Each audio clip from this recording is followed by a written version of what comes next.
Good afternoon, all the participants. Welcome to the day 10 of our faculty development program on artificial intelligence application for engineers. So today we have Dr. Devi Prasad Dogra sir from Indian Institute of Technology, IIT Bhubaneswar. Sir will discuss about some of the machine learning application in the field of visual surveillance. So before sir will start, let me introduce. So Dr. Dogra is currently associate professor in the Department of School of Electrical Science. The discipline is computer science engineering at IIT Bhubaneswar. He received a PhD from IIT Kharagpur in 2012, MTech from IIT Kanpur in 2003, BTech from HIT in 2001. Earlier, he worked with HIT Haldia as a faculty member from 2003 to 2006. He worked with Electronics and Telecommunication Research Institute, South Korea, as a researcher from 2006 to 2007, and Samsung Research Institute, Noida, as the research group leader of Advanced Technology Group 2011 to 2013. Dr. Dogra has published more than 120 research papers in various reputed international journals and conferences, especially in the area of machine learning and artificial intelligence, and their application in visual surveillance, image understanding, computer vision, augmented reality, intelligent transportation system, human computer interface, smart education system, and healthcare analysis.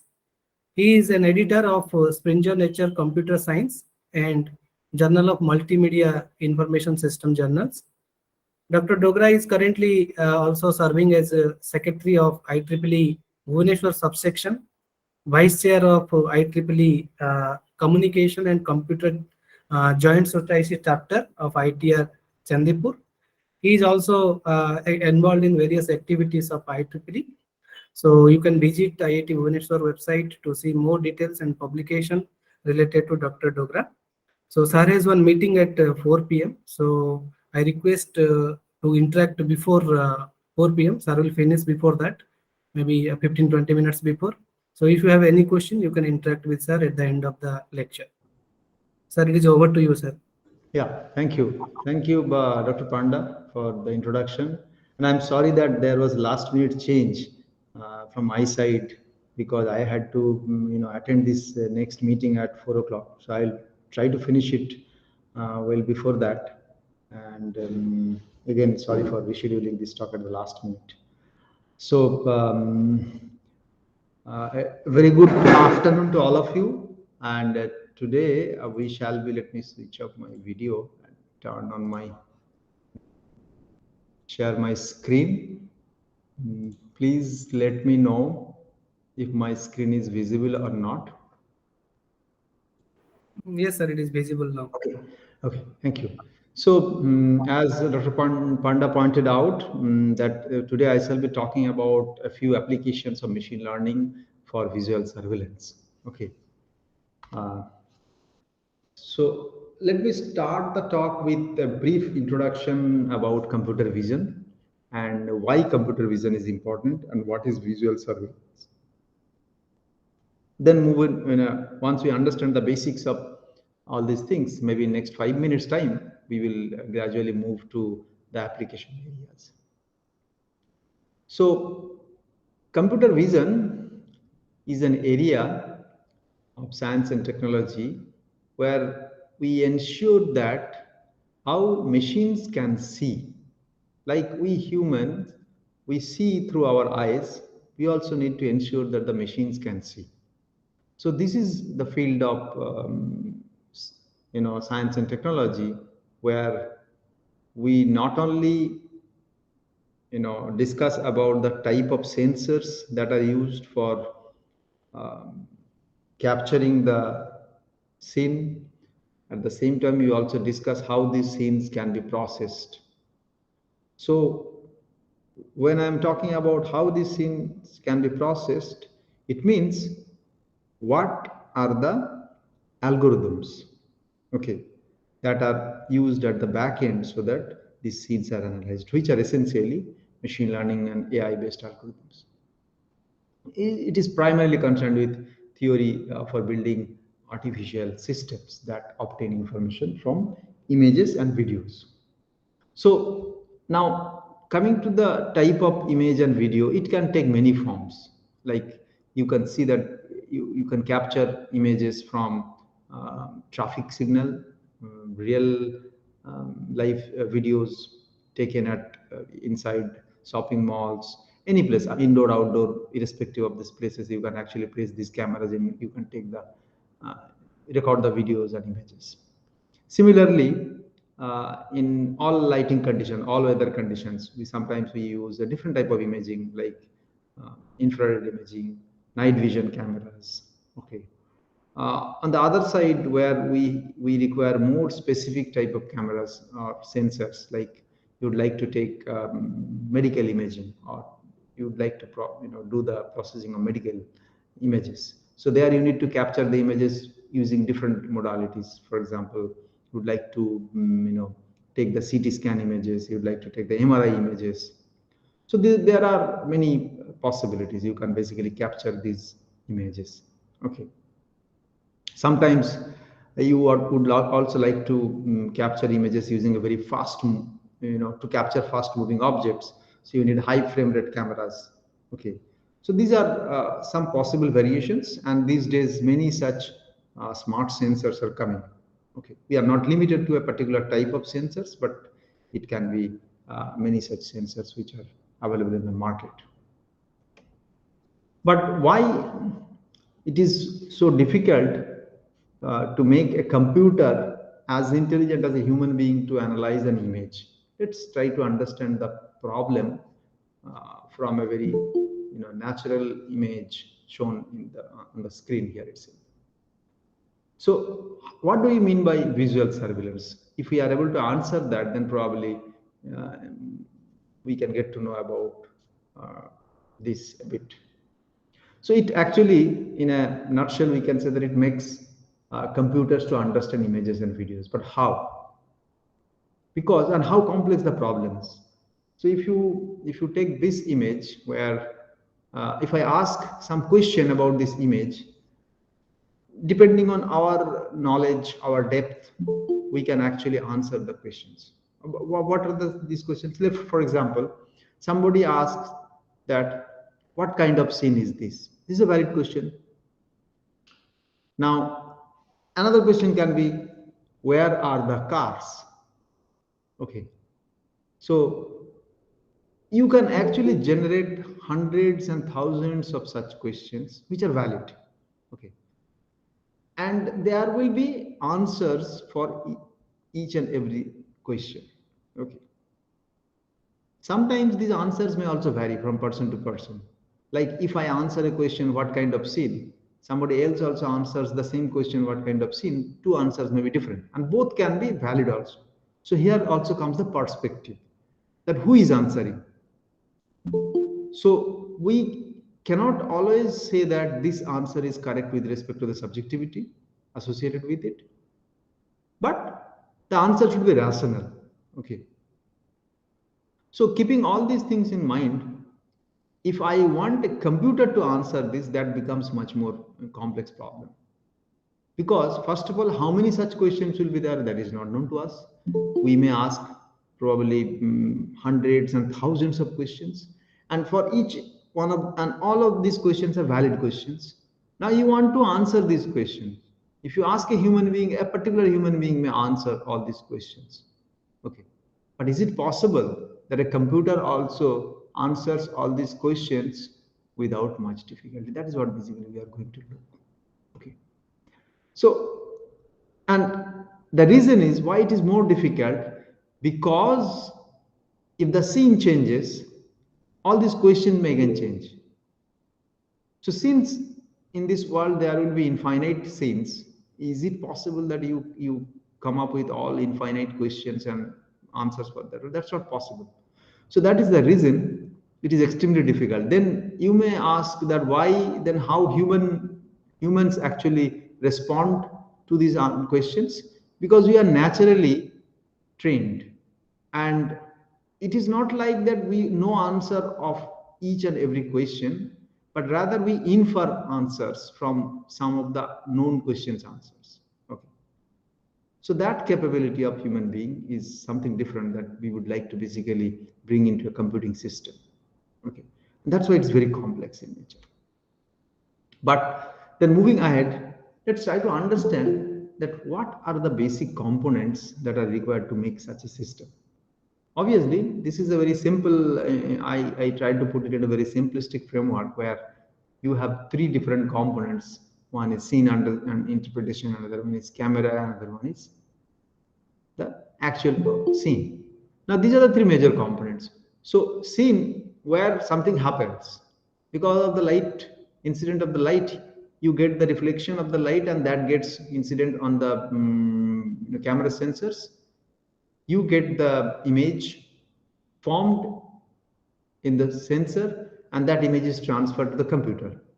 What we shall be looking about that how this scene interpretation happens through AI and ML. That is what basically part of today's session.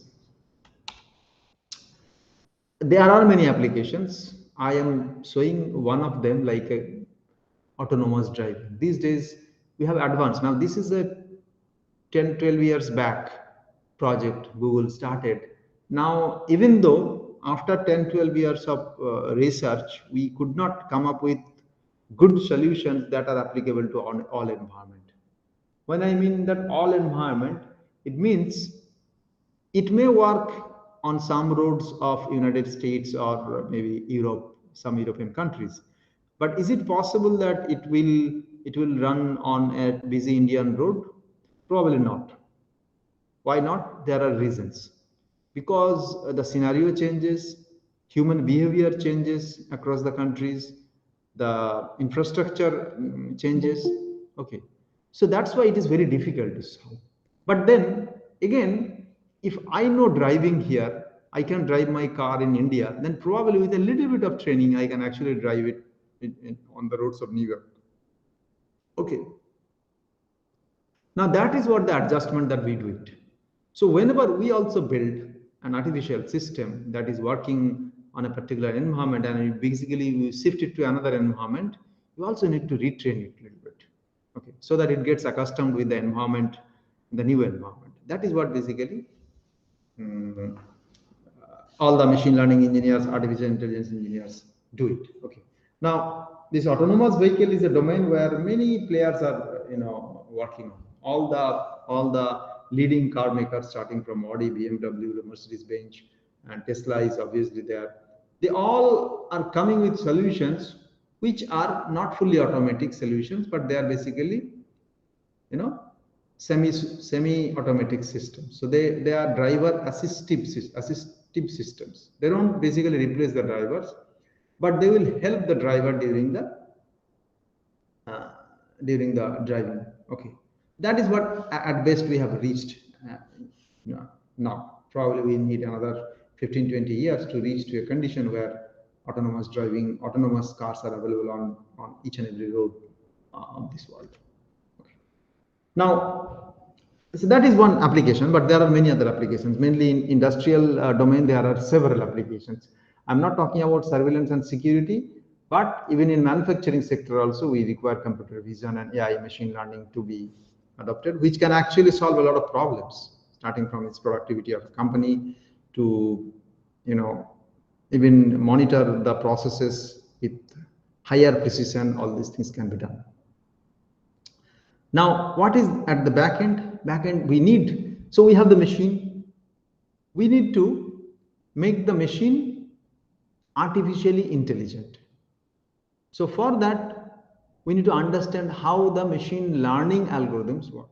So let's try to understand what do we mean by machine learning from a new perspective, or rather I'll say that from a perspective where anyone can understand this.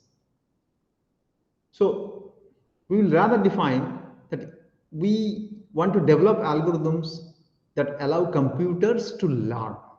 Now we are not talking about data. Our data in computers, vision or visual surveillance is image data. Now here we are not talking about data. We are rather talking about algorithms that allow computers to learn.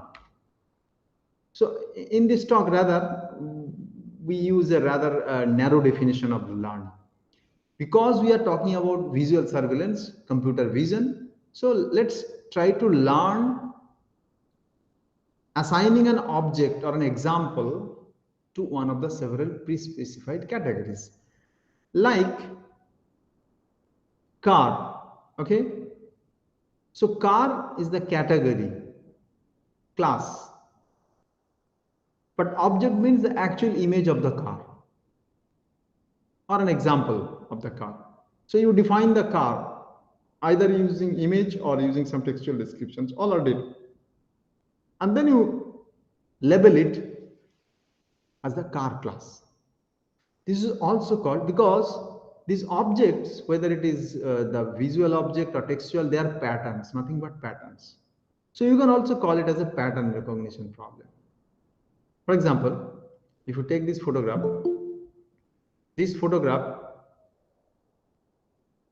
has a distinct pattern. Now, based on that pattern, we would like to classify whether this photograph is a Tikka photograph or is a face photograph or is a phone photograph. Okay.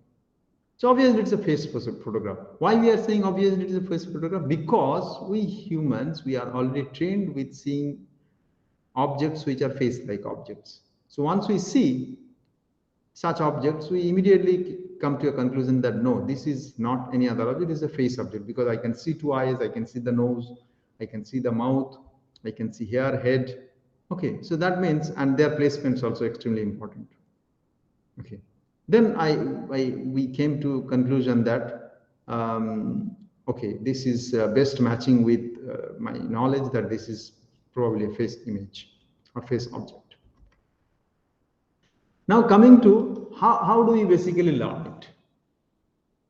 So the learning can be done in mainly in two ways. One is in supervised learning, where this is machine learning task of inferring. Basically, every time when we learn something, we basically infer functions. So we learn the parameters of the function. So that basically represents that data. So if we know that there is a function that represents the data, or training data rather, I will say training data here, then my learning is complete. Okay. Now any data sample that comes from the training set or similar to the training set, they should ideally fit to the function. So our objective is basically to learn this function. Okay. However, when we do supervised learning, we know that these are the set of samples which are a particular class. And from there, we try to learn the object features or the function rather. Whereas in case of unsupervised, we don't have the luxury of that labeled training data. In unsupervised machine learning, it involves task of inferring a function to describe some hidden structure. We do not know that what is that, but it will find out some hidden structure in the unlabeled data. So in the unlabeled data, there may be multiple clusters. So our objective is basically to learn those hidden structures or classes. Okay. So in semi-supervised, we basically mix up. In semi-supervised learning, it's obviously a class of supervised learning task that also uses unlabeled data. Initially, you don't provide the labeled data, you do a clustering of the unlabeled data, then basically you assign the label, and it can be a mix of things also. But main categories are supervised and unsupervised. Now comes, once you learn the function, how do you represent the function? Obviously, with a set of parameters. Now these parameters, with respect to these parameters, we also define these models of functions.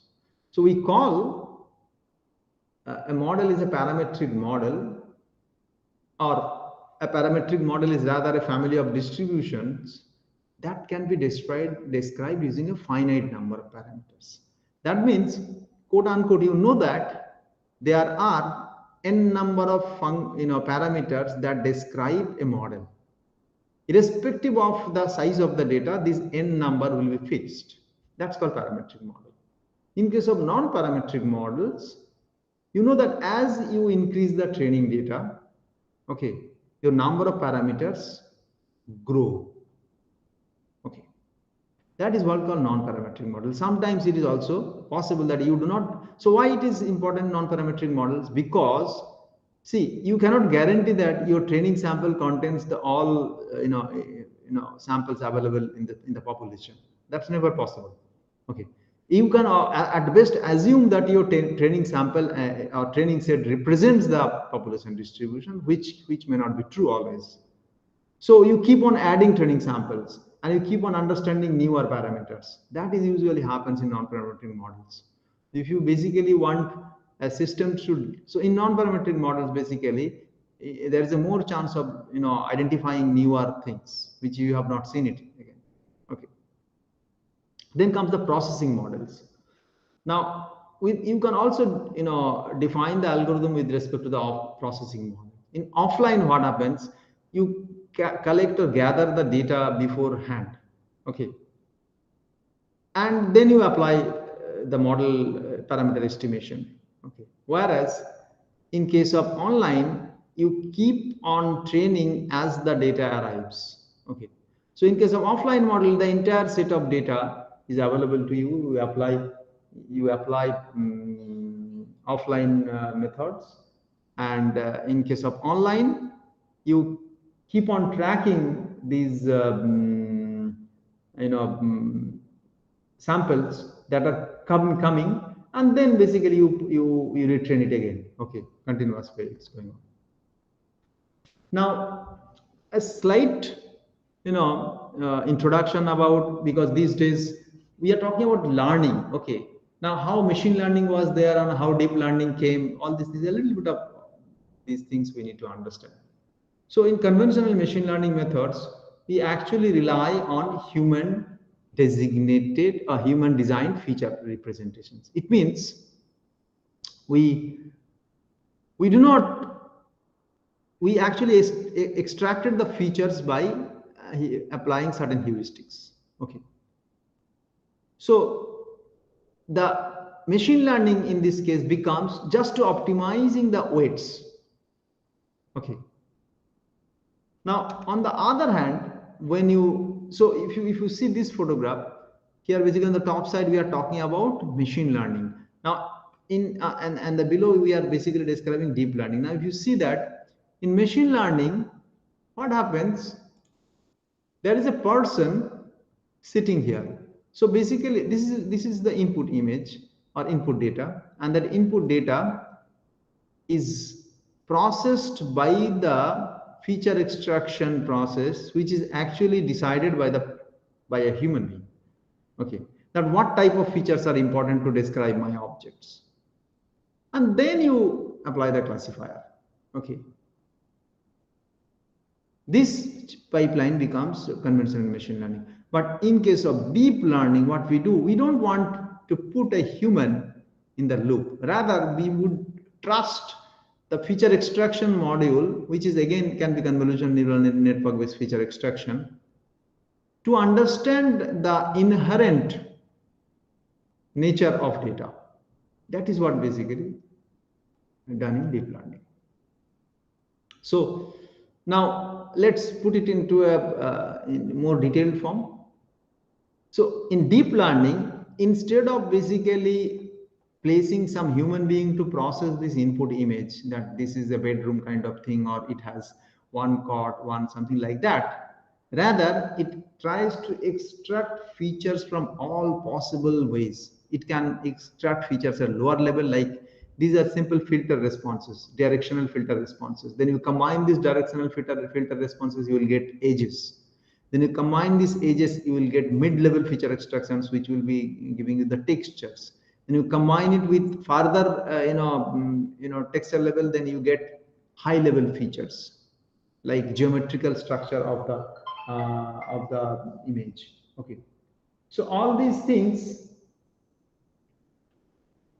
are together put to make the deep learning pipeline to work. Okay, that is what that is where the deep learning success is there. Okay, so we'll have to understand that what are the demands for this one. So if you look here, because we are applying filters at various levels, we need more processing, obviously. So earlier we basically selected features manually here. Feature extraction was done manually, and we selected only a certain type. There also manually means you apply certain mathematical functions, but you decide that, okay, these 4 functions I will apply to extract features. But here basically all possible combinations you are trying to generate. That's why the processing requirement is much higher. Okay, this is what I actually explained here. So why it is important? It actually provides a flexible learning framework for representing visual, text, linguistic information. Okay, and you can say that deep learning represents an effective end-to-end learning system. However, it requires a large amount of data for training. Okay. So there are many applications. Okay, now the basics of deep learning, I'll say that I do not want to go into further details of these things, but you can understand that whenever basically you are given let's assume that input is your x. Okay, so it outputs fx, but you don't assume that this output is always correct. Okay, so basically you are learning this hx during the training. Okay, and your objective is to basically to train these parameters of h so that the error becomes minimized. Okay, so this is a minimization function only, and neural networks actually do a lot of good thing about this. So for example, how neural networks are, basic neural networks. You have a 16 cross 16 256 images. You apply a kind of serialization. Okay, like all 256 pixels, you put it into one row or one column, and then you do basically some operations. Like you can simply apply some multiplication operation. Okay, it doesn't matter that what kind of operation you are applying, but you apply some operation so that you get the output. Okay, now based on that, finally you take a decision that where these outputs are giving maximum weight, you consider this as a 2. This is a very simplistic way that how basically starting from the input to the feature extraction to the output is mapped in a typical neural network framework. Okay, so it's nothing but a mapping from a high dimension space to low dimension space, and then coming to finally you are basically going to even further lower. You need to basically see that output vector is mapping to a particular level 2. Yeah, itself. Okay. Now there are some certain elements, like a single neuron maps a set of inputs into an output number. Okay, so it's a mapping from R to K to R. Now there are a lot of mathematical things involved here. I would not like to go into it, but I will show you basically in a simplest way. Let's assume that you have these inputs A1, A2 up to AK, and each and every input will be summed up with respect to certain weights. So these are the weights that we decide during the training process so that your output matches with the correct one. That is the primary objective. Okay. So there is an activation function. You have already learned about a neural network in earlier lectures. I will not go into further details, but this is what basically what happens. And you keep on doing this one, and you get some final results, and you keep on adding these hidden layers, because you see ultimately what I told you in one of those descriptions, where basically starting from the filters to the age detection to the texture detection, all these are basically repetitive operations. Okay, so you do it at various levels. So for doing it, basically you apply filters. Okay, so in a typical multi-layer perceptron, you keep on adding these hidden layers, which are nothing but getting various combinations of the inputs, and your objective is to learn these weights here. Okay, that is what basically it is finally, so that finally your output vector becomes the reference for classification. Okay, so like this is one example, a toy example. Obviously you can see that using a sigmoid function we can decide that when it's -1 and 1, what should be the output. So it's a basically simple logic that how it works. So if it is 1, then the weights are given as -1 and -2. You know that what is going to be the output. Okay. So you can extend it further. Like here we have used 2 hidden layers. You can use more number of hidden layers depending on how many combinations you require. And there is no end here. Basically, you keep on doing this one, and you will be getting some outputs. And the question is that as machine learning engineers, we would like to understand that where to stop. Because otherwise you keep on adding it may not be giving you better output after some point of time. So we'll have to understand some of these things.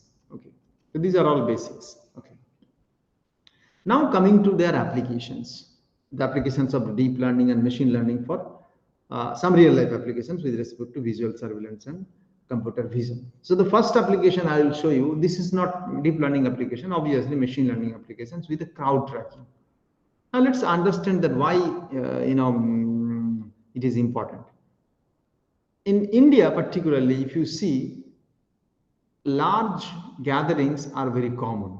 Okay, starting from our political rallies to social events like marathons to religious events like festivals, Rath Yatra, all these things are very common, and you see all these events frequently occurring in various states of the country. Okay, now our objective is how these events are monitored so far. Basically we need to monitor these events, because if we don't monitor, then if something goes wrong, then there will be accidents. Our objective is to ensure that this can be minimized. Okay, so here if you see the manual monitoring part on the left side, what it requires precise human efforts, and it is error prone because we humans are prone to making mistakes. If we basically, that's by nature. Okay, if you ask somebody to concentrate continuously on a screen for more than certain hours, then that guy will fail, or there will be some mistakes. Okay, and also it is time consuming, because if there are so many screens, you want one person to look into it, so it's time consuming. Okay, on the contrary, if you see, if I apply computer vision based monitoring, it obviously requires lesser human efforts. Better information fusion means you can actually apply different types of sensors, and you get the fused result there itself.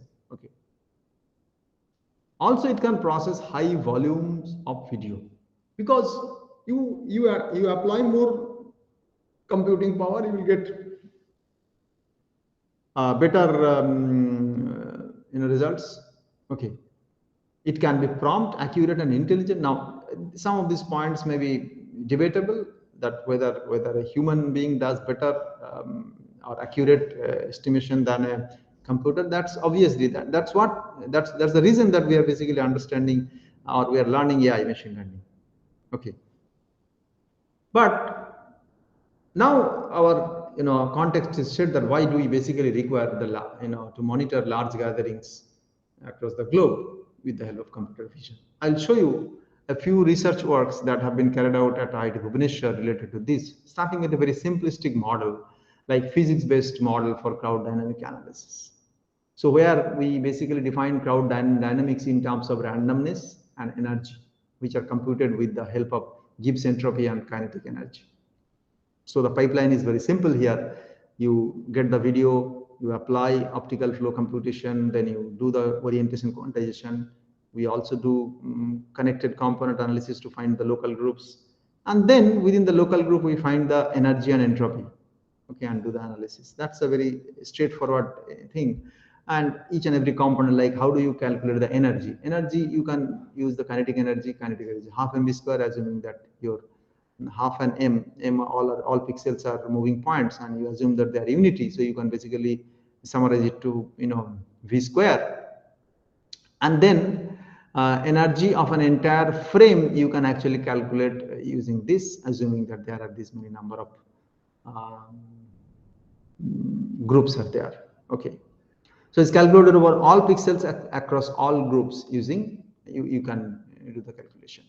Okay, now where ki represents the energy of the pixel in the motion in the frame. So you have basically average energy of an image frame rather, average energy of an image pixel. You can basically calculate this one. Now entropy here, we actually used Gibbs entropy, but this can be, again, you can use other type of entropies also, but Gibbs entropy actually provides very good result. We have checked it. So where we considered each connected component as a microscopic state. And microscopic state means, I'll show you in a few frames later on, that we don't assume that all the crowd, they are assembled at one position in the frame.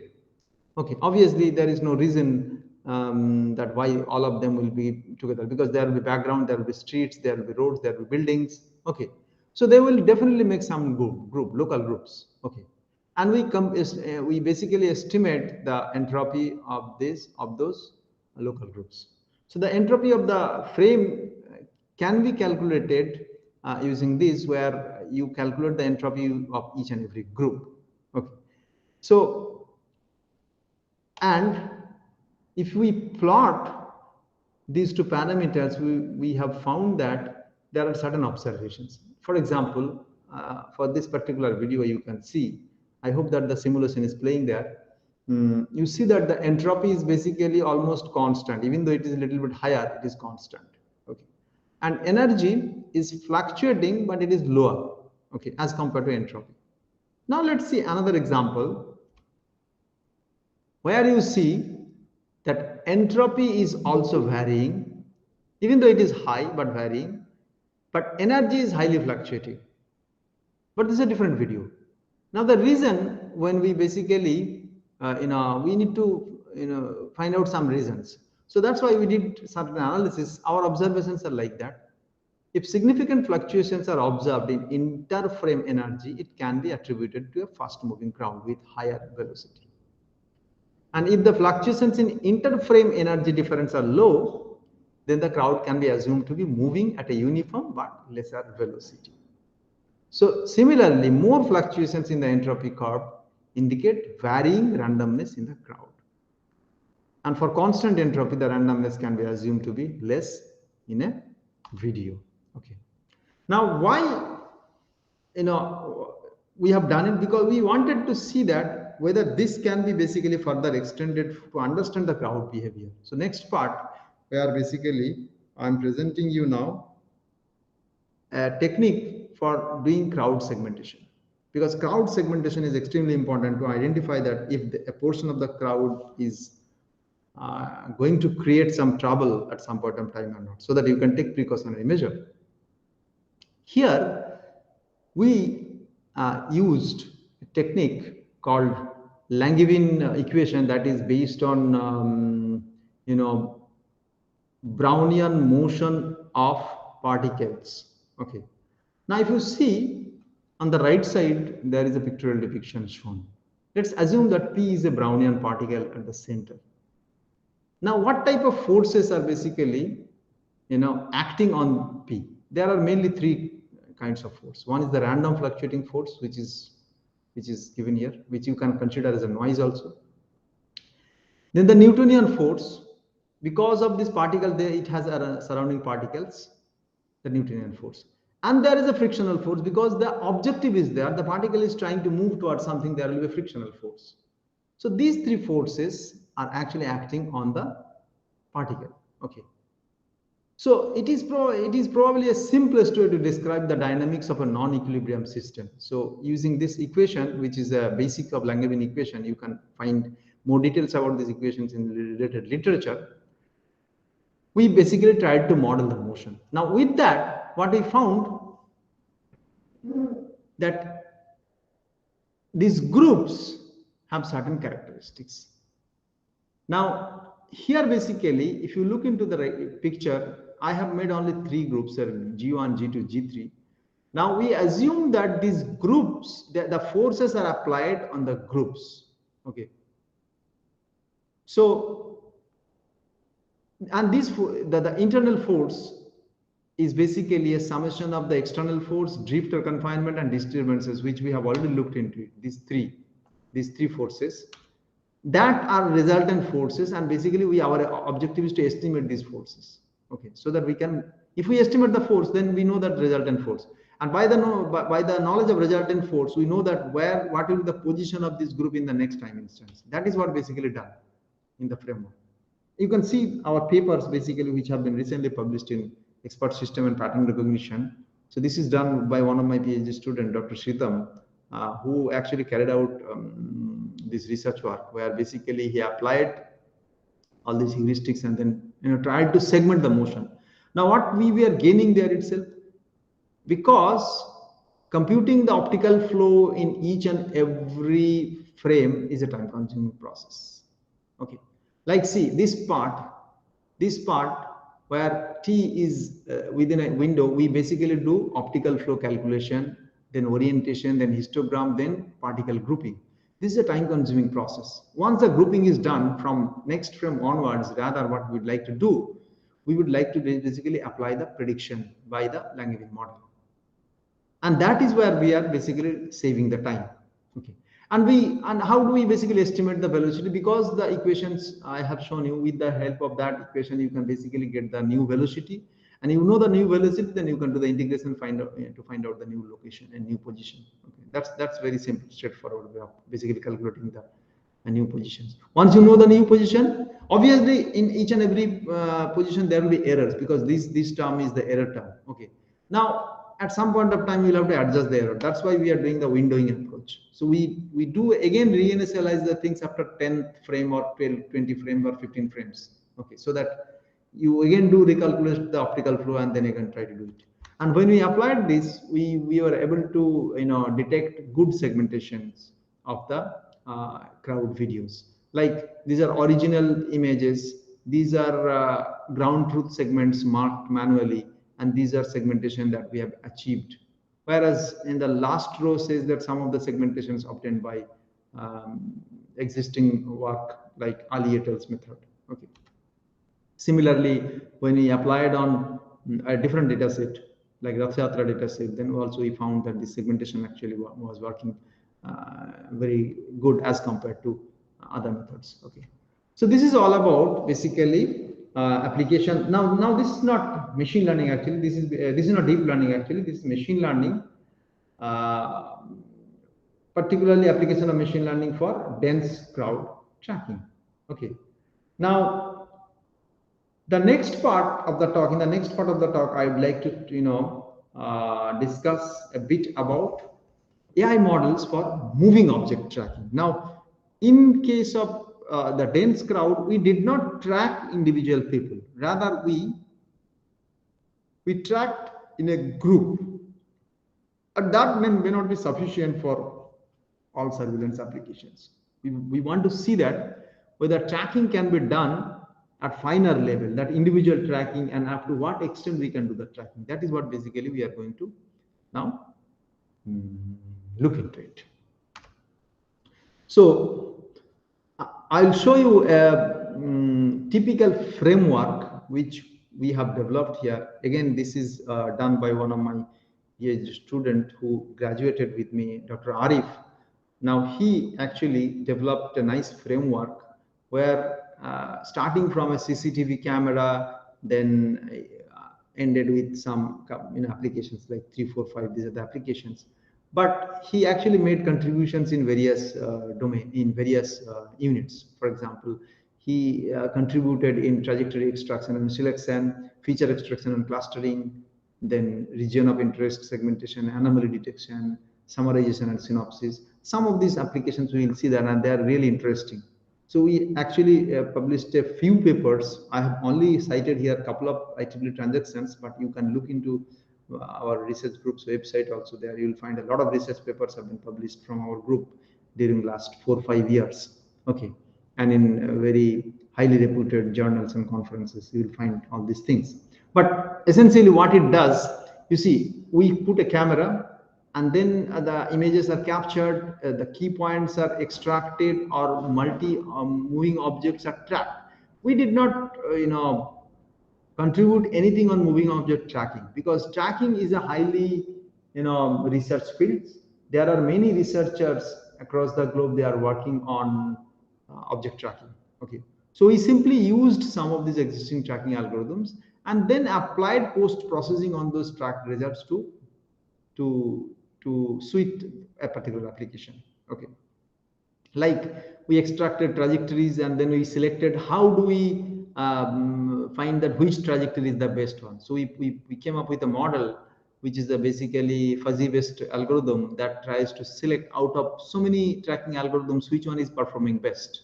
Okay, and then we also created a trajectory database. Okay, because that trajectory database will be used for various types of applications. Okay, and then we extracted features, applied clustering on trajectories. I'll show you some of these clustering algorithms which are unsupervised in nature, and they are pretty much mathematical in nature. One of my research scholars, he worked on it. So we found interesting results there itself. And then obviously after feature extraction, we applied it all these tracks into various applications, starting from identifying important areas, abnormality detection, summarization and synopsis. All these things will come gradually one after another. Now, how do we define a motion trajectory? So objects are moving. Okay, because object is moving, its position in the image frame is keep changing. Okay, and we would like to identify its position in each and every frame without error. So the localizing the object's position in continuous video is basically called tracking. Then how do we define the trajectory? Mathematically, it's a very simple representation, that a trajectory can be represented using a triplet or set of triplets like xi, yi, ti. So at time t, what is the basically position? We are assuming that in 2-dimensional, but in real life, actually the object moves in 3-dimensional. But because we are capturing the images, obviously this is projected into 2-dimensional. Now, if I give you a 2-dimensional representation of a trajectory, it doesn't give much information. Why? Now, 2-dimensional in a sense that if I only give you x1, y1, I'm not talking about z1 here. I'm only talking about x1 and y1. Here, 3-dimensional means the time information. If you do not put the time information, then what will happen? You see on the left side. Actually, this object has moved from here to this position, but in between the object was actually standing for a considerable amount of time here. That was missing while you basically place the trajectory over the image. Now, if I put it in a 3-dimensional representation where x and y dimensions are there, and this one is basically the time dimension, what we will find that this guy was moving, but somehow it spent a lot of time where the coordinate actually didn't change because that guy was doing something. So this is a very simplistic representation, but it gives you additional information to know about the behavior of the person. That is why it is important also how, even if you have data, how do you represent the data? That is extremely important. Okay. Now we are talking about tracking. Tracking has many applications. Okay, one is the tracking has many challenges. Tracking has many challenges. So some of the challenges are occlusions, then scale of the object scale changes. You get environmental noise, multi-object tracking, then fast-moving objects, dense crowd. All these scenarios will come. And we would like to ensure that the tracking actually works perfectly fine for all these scenarios. Okay. Now let us try to see that some of the tracking outputs and what are the challenges that is being faced. I'll show you. YOLO is a very common object detector available these days. I am just showing you with YOLO version 3. Last week YOLO version 8 also came. Okay, so they are basically improving their architecture. But what I mean to say, these object detectors are basically, if you see, this YOLO detector is a couple of years old, or rather it is 4 or 5 years old. Now it has improved a lot.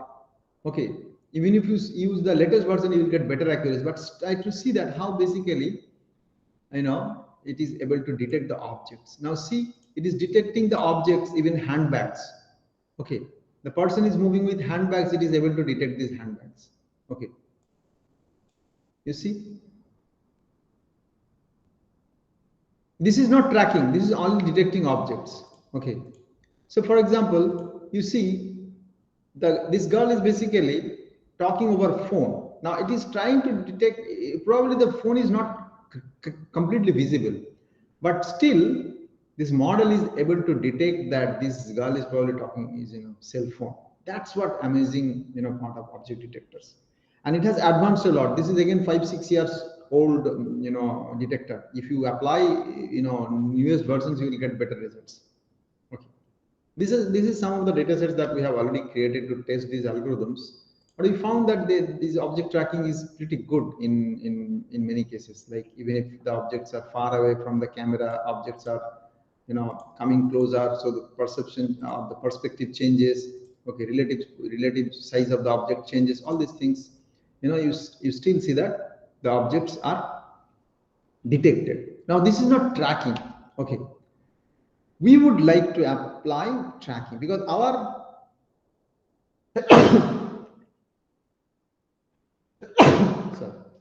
our intention is not detection of object. Rather, we will not stop there. We wanted to track the objects also. Now in 2017, Nikolai et al, they came up with a very simple model which has been published in ICIP 2017. They came up with a model, they call it SODT, simple online deep tracking. What it does, the framework is very simple. Like you have a video, you have 2 frames, frame I and frame I+1. Okay, you apply YOLO on both the frames, so you get detection. So the first point is your detections. Now detection, it detects various types of humans on these frames. You do not know that whether the detected window here is actually the detected window here or not. Similarly, whether the detected window here is actually the detected window here or not, because they are 2 different frames. Now they actually came up with an association-based appearance cost. So they basically now looked into the appearance of these objects here, and they basically defined a cost. So based on this cost, where the cost is minimum, they basically assigned the levels. So finally, after the association-based cost, they found that this person is this one is minimum cost with this one, and this one is minimum cost with this one. So they gave a level here 20, they gave a level here 15. Now they are maintaining the level. So these levels are now important, and then it becomes tracking. So you'll have to understand the difference. Now this is basically tracking by detection. In conventional machine learning algorithms, people used to track, particularly in unsupervised tracking, they do not detect objects. They rather track objects based on the object's motion, based on the object's change in environment. Okay, all these things. I mean, so those are mainly statistical methods and probabilistic methods to estimate. In some algorithms, you will find that they will follow the Newton's law. Okay, because if the object is moving at that speed, then at some point of time where the object is most likely to be.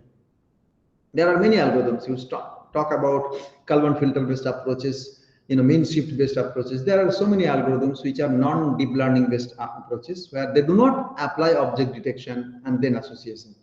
Now since 2000, 12, 15 onwards, people started doing object tracking by detection. And that has improved a lot. Object tracking has actually changed a lot since then. And today, where we can track people very accurately, even in different conditions. Okay, like this is some samples which I'm showing you. Okay, even also it sometimes it fails, but it is much better than tracking objects in earlier methods. Okay, this is what basically tracking results can do. Now this can be applied to multiple persons, tracking multiple persons. These are basically on our IIT Bhubaneswar datasets. Now when we applied it on publicly available datasets, you can see the results.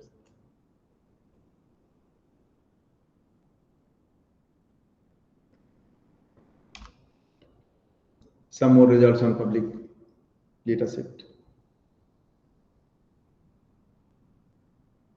You see that why I'm showing it, because different lighting conditions, different environmental conditions, different population density, things will be there. Okay, like here it is more challenging because the camera perspective has changed. Okay, here you will find that occlusion.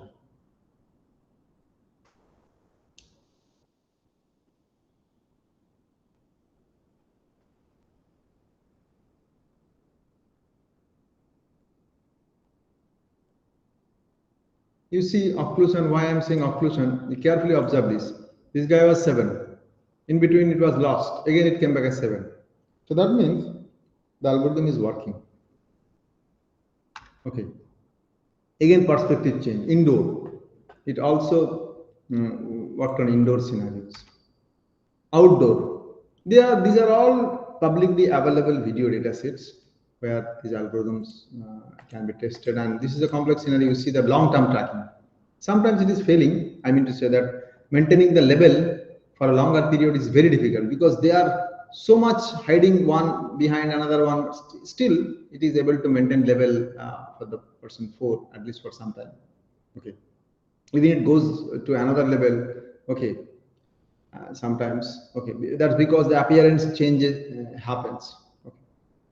So this is basically a complex scenario to continuously track based on appearance, because the appearance changes.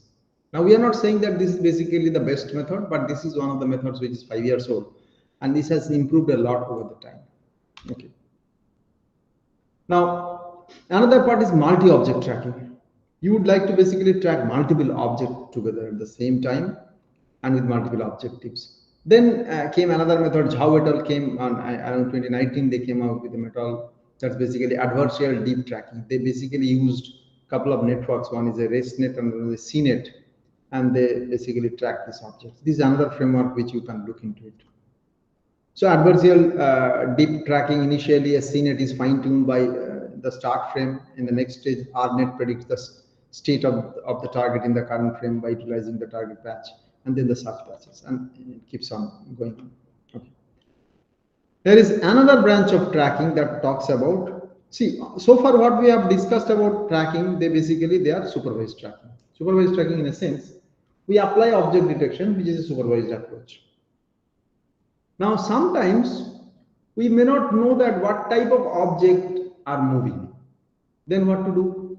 Because you are not able to detect objects, then you can't apply tracking. Unknown objects are moving. Their supervised tracking is important. So one of my students, Dr. Santosh, who graduated 2-3 years back, he was working on unsupervised tracking, but that is purely, in a machine learning based model, but it is based on certain mathematical models. So we have used Dirichlet process mixture model, which is a probabilistic Bayesian framework, to estimate the position of an object based on the probability density of the group of pixels around the object. Okay, so it's a mathematical model. If you are interested, you can look into our papers in IEEE transactions, intelligent transportation systems 2018. Here basically we can cluster these pixels and track the movement of these clustered pixels over time. Okay, and we found that it is actually performing better than KL tracker, mean shift, which are popular unsupervised tracker. Okay, and Then comes the object tracking for visual synopsis. This is an interesting domain. I would like to rather spend some time here. Now, this is a pure application. Again, tracking was not an application. Tracking was a tool. Now we are actually moving to the application. So we did tracking, but what next? Tracking doesn't solve all problem. We'll have to connect these tracking results to some application. Here basically I would like to show you one interesting application of object tracking that's called summarization and synopsis. What does it mean? Let's say there is a 24-hour video recording given to us. Okay? And we want to understand what are the important events that happened during last 24 hours with respect to object movement. Okay. So when I say that important event, what does it mean? It can be, say, a white colored car has moved from place, P1 to place P2. I would like to see that how that car moved and when it moved. Was there any other object during that time or not? So it's a textual query. So you have been given a video, 24 hours video, and you will give a textual query. Your objective is that a deep learning model or a machine learning model will generate a synopsis. Synopsis means it's a summarization video, small video. We do not want to browse through the entire 24/7 video. We only want to see a 5 minutes video, rather, even 1 minute video that is automatically generated from the whole video. It's like a highlight. Now, if you think about the sports highlight, what you will find, these highlights are prepared by the media houses, those basically broadcasting agencies, those who are basically creating the videos or recording the videos. They create the highlight. They know that what are the important events. But with respect to security and surveillance, no one can define that what is the important event. So the importance of an event changes over time and context. That is why we cannot generate highlights by selecting frames based on somebody's choice. It has to be based on any person's input. So that input is a textual input. And our objective is to generate synopses which are smooth. Smooth means they are visually good. It should not be like that you basically cut paste some frames and make it and doesn't make sense. You'll have to ensure that the video looks smooth, and it is highly challenging, and it should be automatically done because we do not want any manual intervention at any point of time. It will be completely generated by the computer. So you need to develop an artificial intelligence algorithm which will basically generate this synopsis, smooth synopsis of events which are described by users. Okay. It has many applications, several applications it has, but it has several challenges. Let's try to understand that if you basically would like to develop such a system where query guided summarization and synopsis, what are the possible areas where people can contribute? People can contribute on background extraction, object segmentation, object tracking. People are already contributing. Then you do object labeling.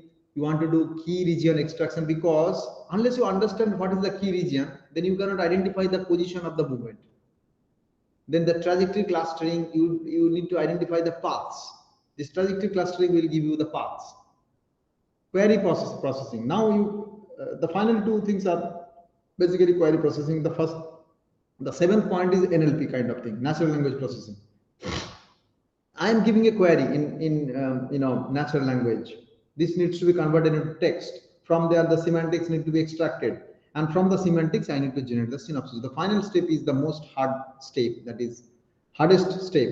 That is the 8th step. I'll show you a very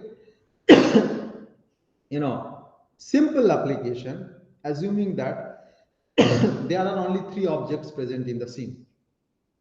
These 3 objects are car, bikes, and pedestrians. Cars means we can assume that 4-wheelers, all types of 4-wheelers. It can be car, bus, truck, whatever maybe. Bikes means 2-wheelers, and pedestrian means human. And for that, instead of using a YOLO-based object detector, which is pretty deep in nature, we basically designed a very shallow network, very small network, because we were only dealing with 3 types of objects. And we came up with a solution that basically works fine. At least it generates synopses which are meaningful to us.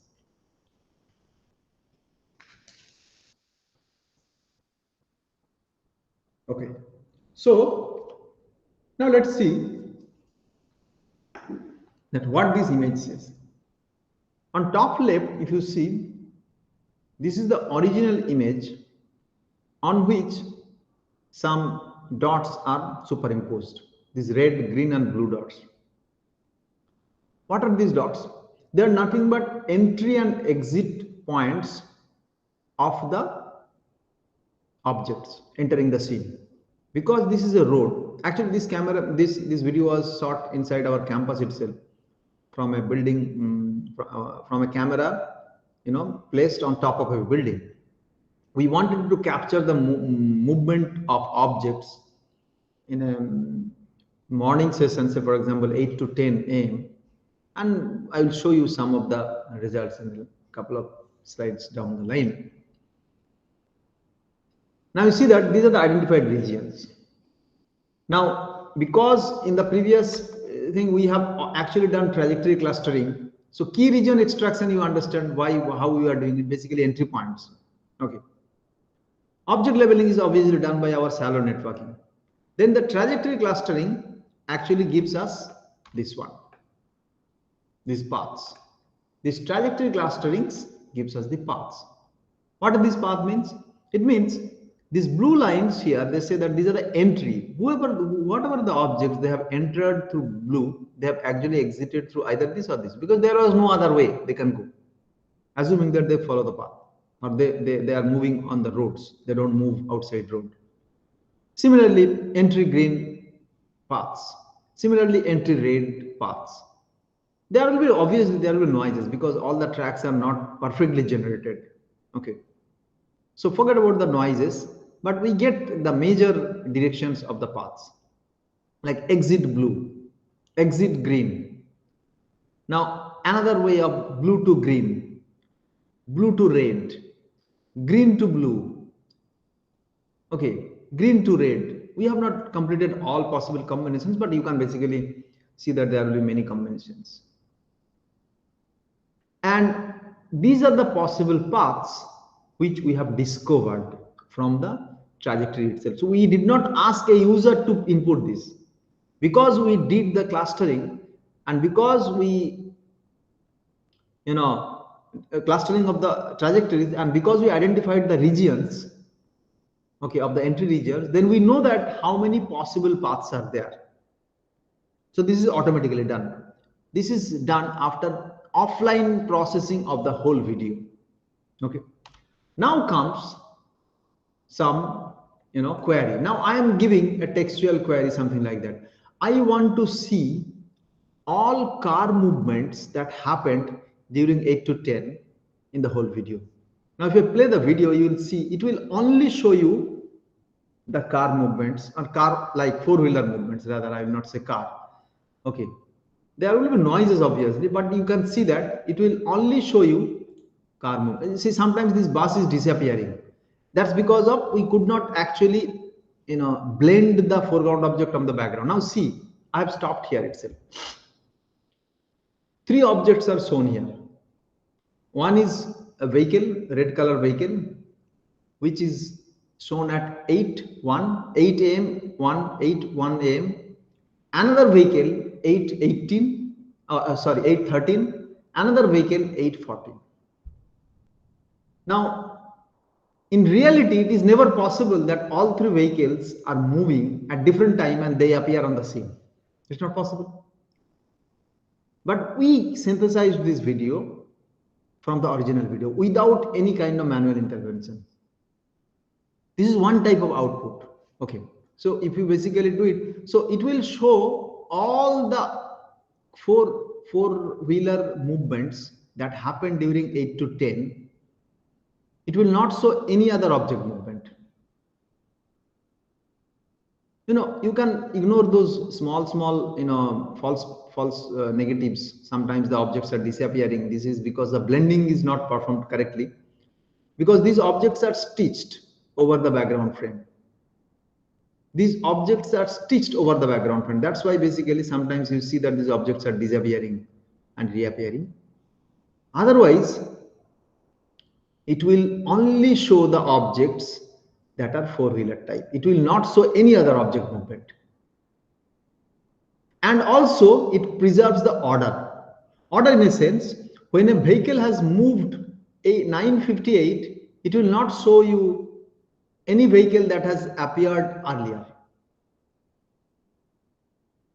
So that's why it is a spatio-temporal optimization problem. Why spatio-temporal? I'll again come back to some position here. It is spatio-temporal optimization in a sense. Reason is it maintains the temporal sequence. This is 914, this is 918. It's a temporal sequence. You cannot show 918 vehicle first and then 914 vehicle. That's temporal. How it is spatial? Let's say the road is very limited area and hundreds of vehicles actually passed. So you need to place them properly, one after another. That's why it's a spatial. Otherwise, it will not give you a very good feeling. One vehicle is on top of another vehicle. That's not a real scenario. Okay. So that's called the spatial optimization. It's a mathematical problem. You can look into our paper here basically. If you would like to know, you can look into our IEEE transaction paper. We have actually came up with a mathematical formulation of new spatial temporal optimization method. Okay. Now let's say second part is the bike. Okay. So if I would like to see only the bikes which are moving, it will only show you two-wheelers movement. It may be cycles also. Okay. It will not show anything other than some false positives. Okay. Largely like this person is moving, it is assuming as a bike, but that's basically detector's problem. That's not our synthesizer's problem. That's the problem of the detector. The detector actually wrongly detected it as a bike. Okay. Otherwise, you will only find the bike movements in this video. Same video, original video is processed and automatically generated. And it also maintains the chronology. The two-wheeler which has moved at 911, so that is basically followed by a two-wheeler that is moved at 912. See, sometimes a car is appearing. This was a false recognition. You see that the car was coming in between. This was a false recognition. There are false positives, obviously, because this is not a perfect research. Research is never perfect. We have scopes for improvement, but it tries to give you the movement of two-wheelers and similar things. Like this is a false positive. A human being is moving, it is showing as a two-wheeler movement. Okay, but largely it will show the two-wheeler movements, and it is also automatically generated. Next part, I'd like to see the pedestrians. It will not show you, four-wheelers. It will not show you two-wheelers. It will only show the pedestrian movements. Okay, human movement, and it will also follow the chronology. That some people have one person has moved around 8:35, another person has 9:12. So basically, it is putting the sequence correctly. Okay. So this is what it can do, and this is intelligently generated. I mean to say that it's never generated by any human interference. It is completely automatic in nature. It is completely automatic in nature. Okay. Even if you go further, you will see more complex scenario. Now I will show you a more complex scenario generation that I would like to see all type of object movements from green to blue. So green to blue means from here to here. So you will see all movements, human, two-wheeler, bus, truck, or cars, whatever may be, all movements from here to here only, nothing else. Okay, you see, it will show you, and also it will maintain the chronology in a sense, the temporal chronology. Spatial chronology is already maintaining, it is not putting one object over other object.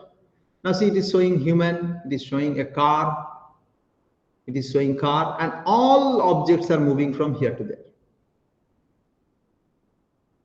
Green to blue. No other object movement in other direction it will show. I mean to say that there may be false positives in some cases, but largely it basically generates output where the object movements are happening from green to blue region.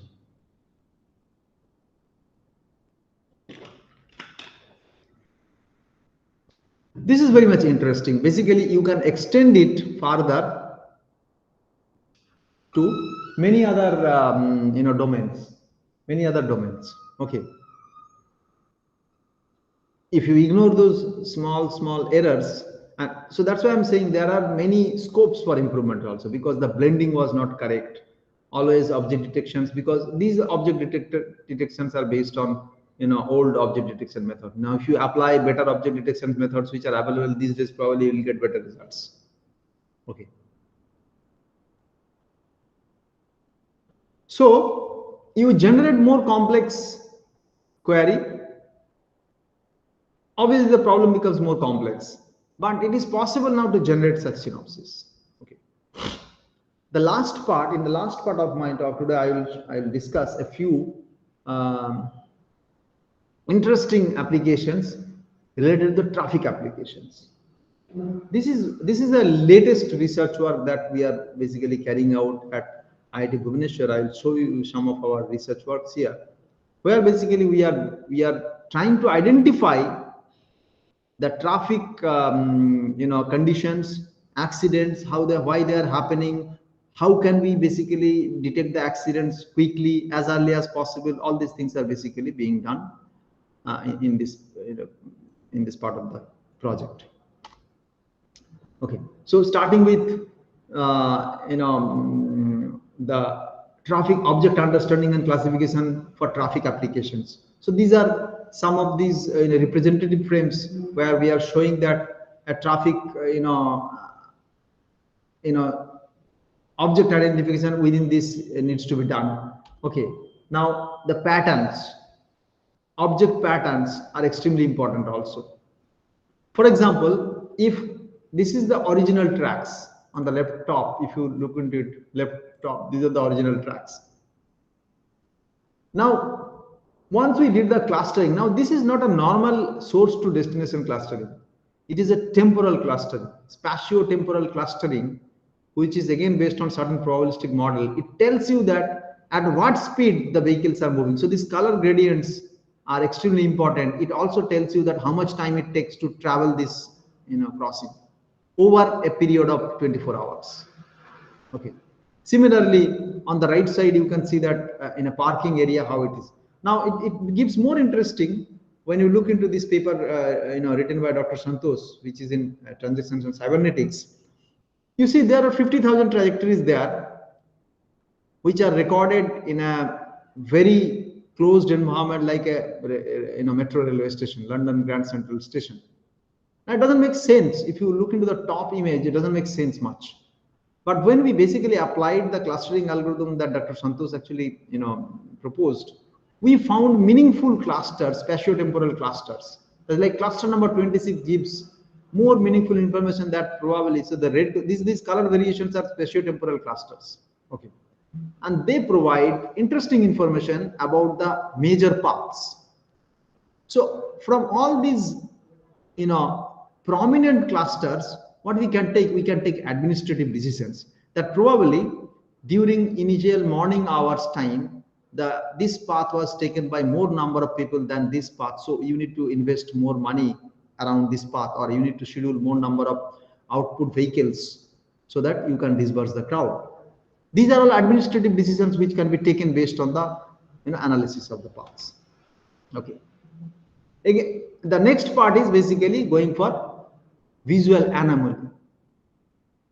So this is basically for administration. Now going for anomaly. Anomaly means somebody is taking a wrong path. So Dr. Arif actually came up with some framework which has been there in expert systems. So like somebody is taking an illegal path, illegal turn. Okay, you do object detection, then you basically analyze the motion of the object, and then you found that the object actually took an illegal path. This is automatically detected with a multi-criteria aggregation, illegal or abnormal U-turn. And the final part is basically accident detection, which is more recent, like this is 2022 work, research work, where I will show you that how accidents on roads can be detected automatically and they can be described. So basically this research is latest research in the domain, and it has been carried out at our lab and across the globe. Probably this is the most recent work that has been done on accident description. Okay, particularly for indoor activities. Okay, like I'll show you some examples of car accidents and how do we detect car accidents and how do we basically describe a car accident. This is a framework which has been proposed. Actually, it is in 2022. This has been published in transaction, IEEE transaction on intelligent transportation systems. You can look into our paper, where basically we identify the objects, obviously using object detector. Then we define a K-body interactions, that whether the objects are close to each other or not. We have proposed a measure, and based on that we basically define these positive bags and negative bags, and then we do some refinement algorithms, and with a typical mobile net classifier we came up with a heat map. We came up with their localizations, and then we also came up with a textual description. So the output is basically a textual description. The input is a video, output is a textual description. What is the textual description? The textual description is basically, it will tell you that what time the accident happened, how many objects were present, what type of objects were present, and probably it will give you an area affected by the accident. So which gives you a first-hand experience that, okay, this accident is severe or not, that you can take a decision, so that you can call the medical team or you can call the administrative police administration to take care about the accident, post-accident things. Okay. Now let me directly show you some of the videos. You see, these are generated automatically. Okay, the textual description is automatically generated. It says that at frame number 30, two objects, they are of car and car, they collided, and as per our estimate, 22% of the entire frame got affected. So you know the severity of the accident. Now you see another example where these are all real life scenarios. Okay, and it automatically detects the description of an accident. Now here in this case, it detects that this is an accident which happened at 1:30, starts at start time. This is the start time of accident, 1:34, frame number 134 from the beginning of the video. And number of objects were 4. 2 objects were car and 2 motorcycles, and approximately 20%, 19% of the area, total area got affected. So this heat map, which is generated based on the class activation map, we basically generated it to highlight the spot of the accident where actually it happened, where the most impact was there. And you can actually send this in the form of an SMS or a message to the police officer or to the medical team so that they can reach. Even it works on all weather conditions, like a night camera. You see that night vision camera, and it is able to describe the event properly.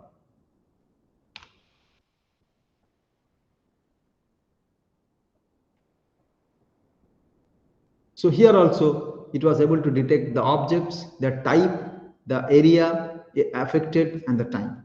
Okay. So this is what possible with deep learning, machine learning techniques that are available to us. Okay.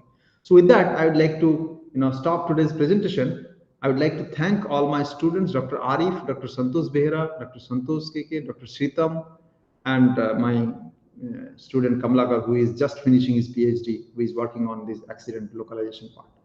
So I'm now ready for, we can have questions and we can have an interaction session now.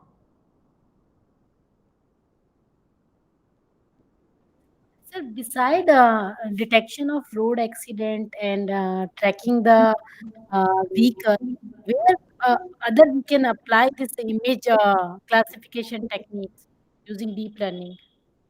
I mean to say that I already told you that it can be applied to industrial applications. Okay, like let's assume that there is a pipeline going on where one object is moving to another object is coming in. Typical industrial automation you can apply. You can apply it in agriculture field. Satellite images are there. You can apply. You can detect different types of infections on the plants, and you can do the diagnosis. Image and computer vision applications are everywhere these days.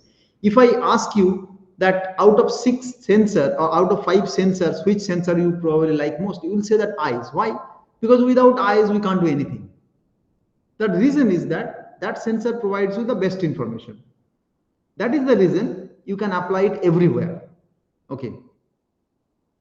So Sir, there is no limit that, and there is no specific limit that you can only apply it to here. If you think that a particular problem can be solved by visually observing, then you can apply computer vision. That's why it is called computer vision.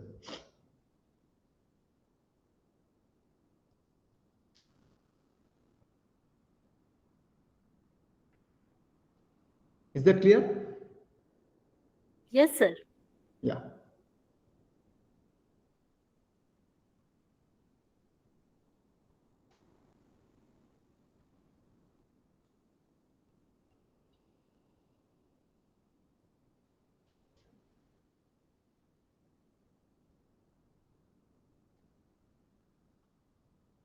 So if you have any further question, you can ask me. I shall be happy to answer your queries.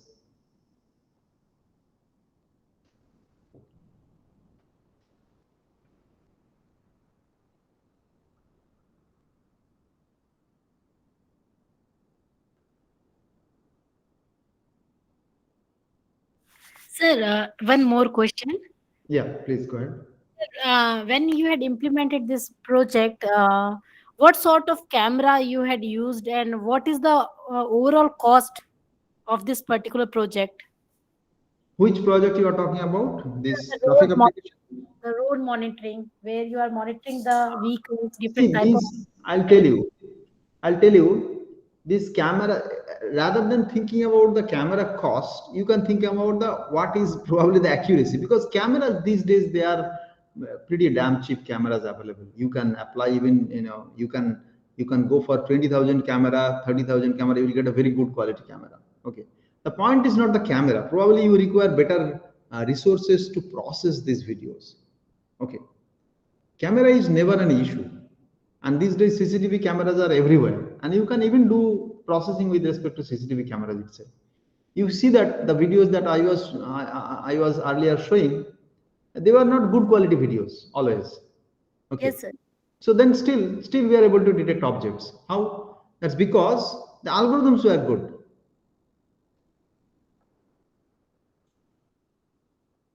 Okay, sir. Somebody is asking in what are the challenges in object tracking through computer vision. I have already discussed that occlusion is a challenge, fast moving object is a challenge, slow moving objects, dense crowd, okay, multiple object trackings. There are several challenges, but object tracking has matured enough over the last decades or so because of the emergence of deep learning, that I can tell you. Still there are challenges, but there are many research groups who are working on solving those challenges, starting from occlusion to weather conditions. Like for example, if there is a rainy day, there is a foggy day, the snowy day, how do you basically track the objects? How do you track the objects? That's extremely important, and there are challenges obviously. So people actually come up with prediction models.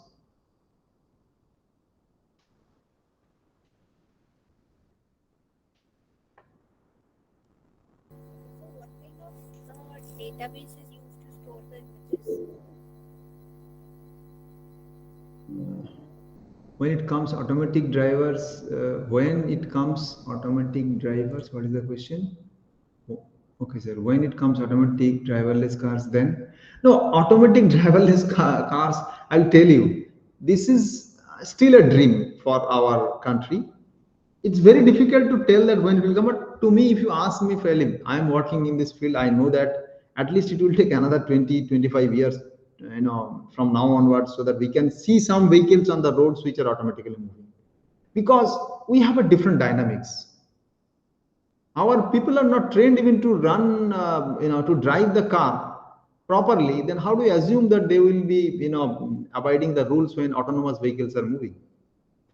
So that's why it's difficult to say that, how the autonomous driving will be success, or whether it will be a success or not.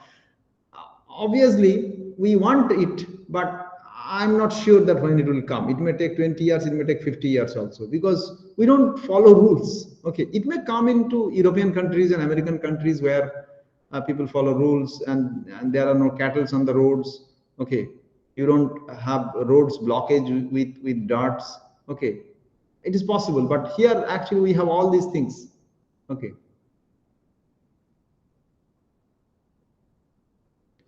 Somebody is asking what kind of repository database is used for storage of these images. We use our own storage, or we sometimes we use Google, storage. Google also provides good space these days. If you have Google G Suite, you can have infinite storage space there in Colab or in Google Drive.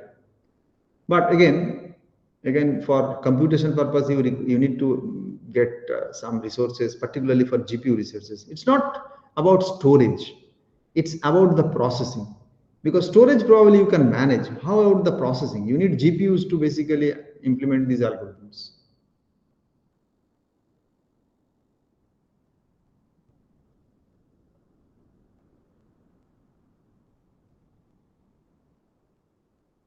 I think that answers your question.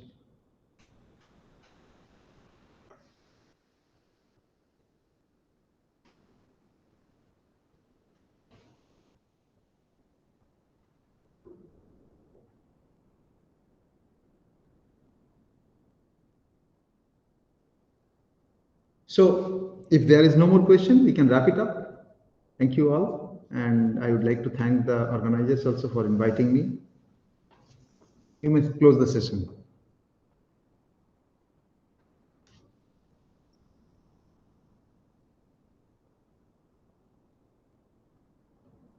Dr. Panda, if you are there, you may close the session formally. I am now leaving them.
Next session will start at 5 p.m. Thank you.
So welcome.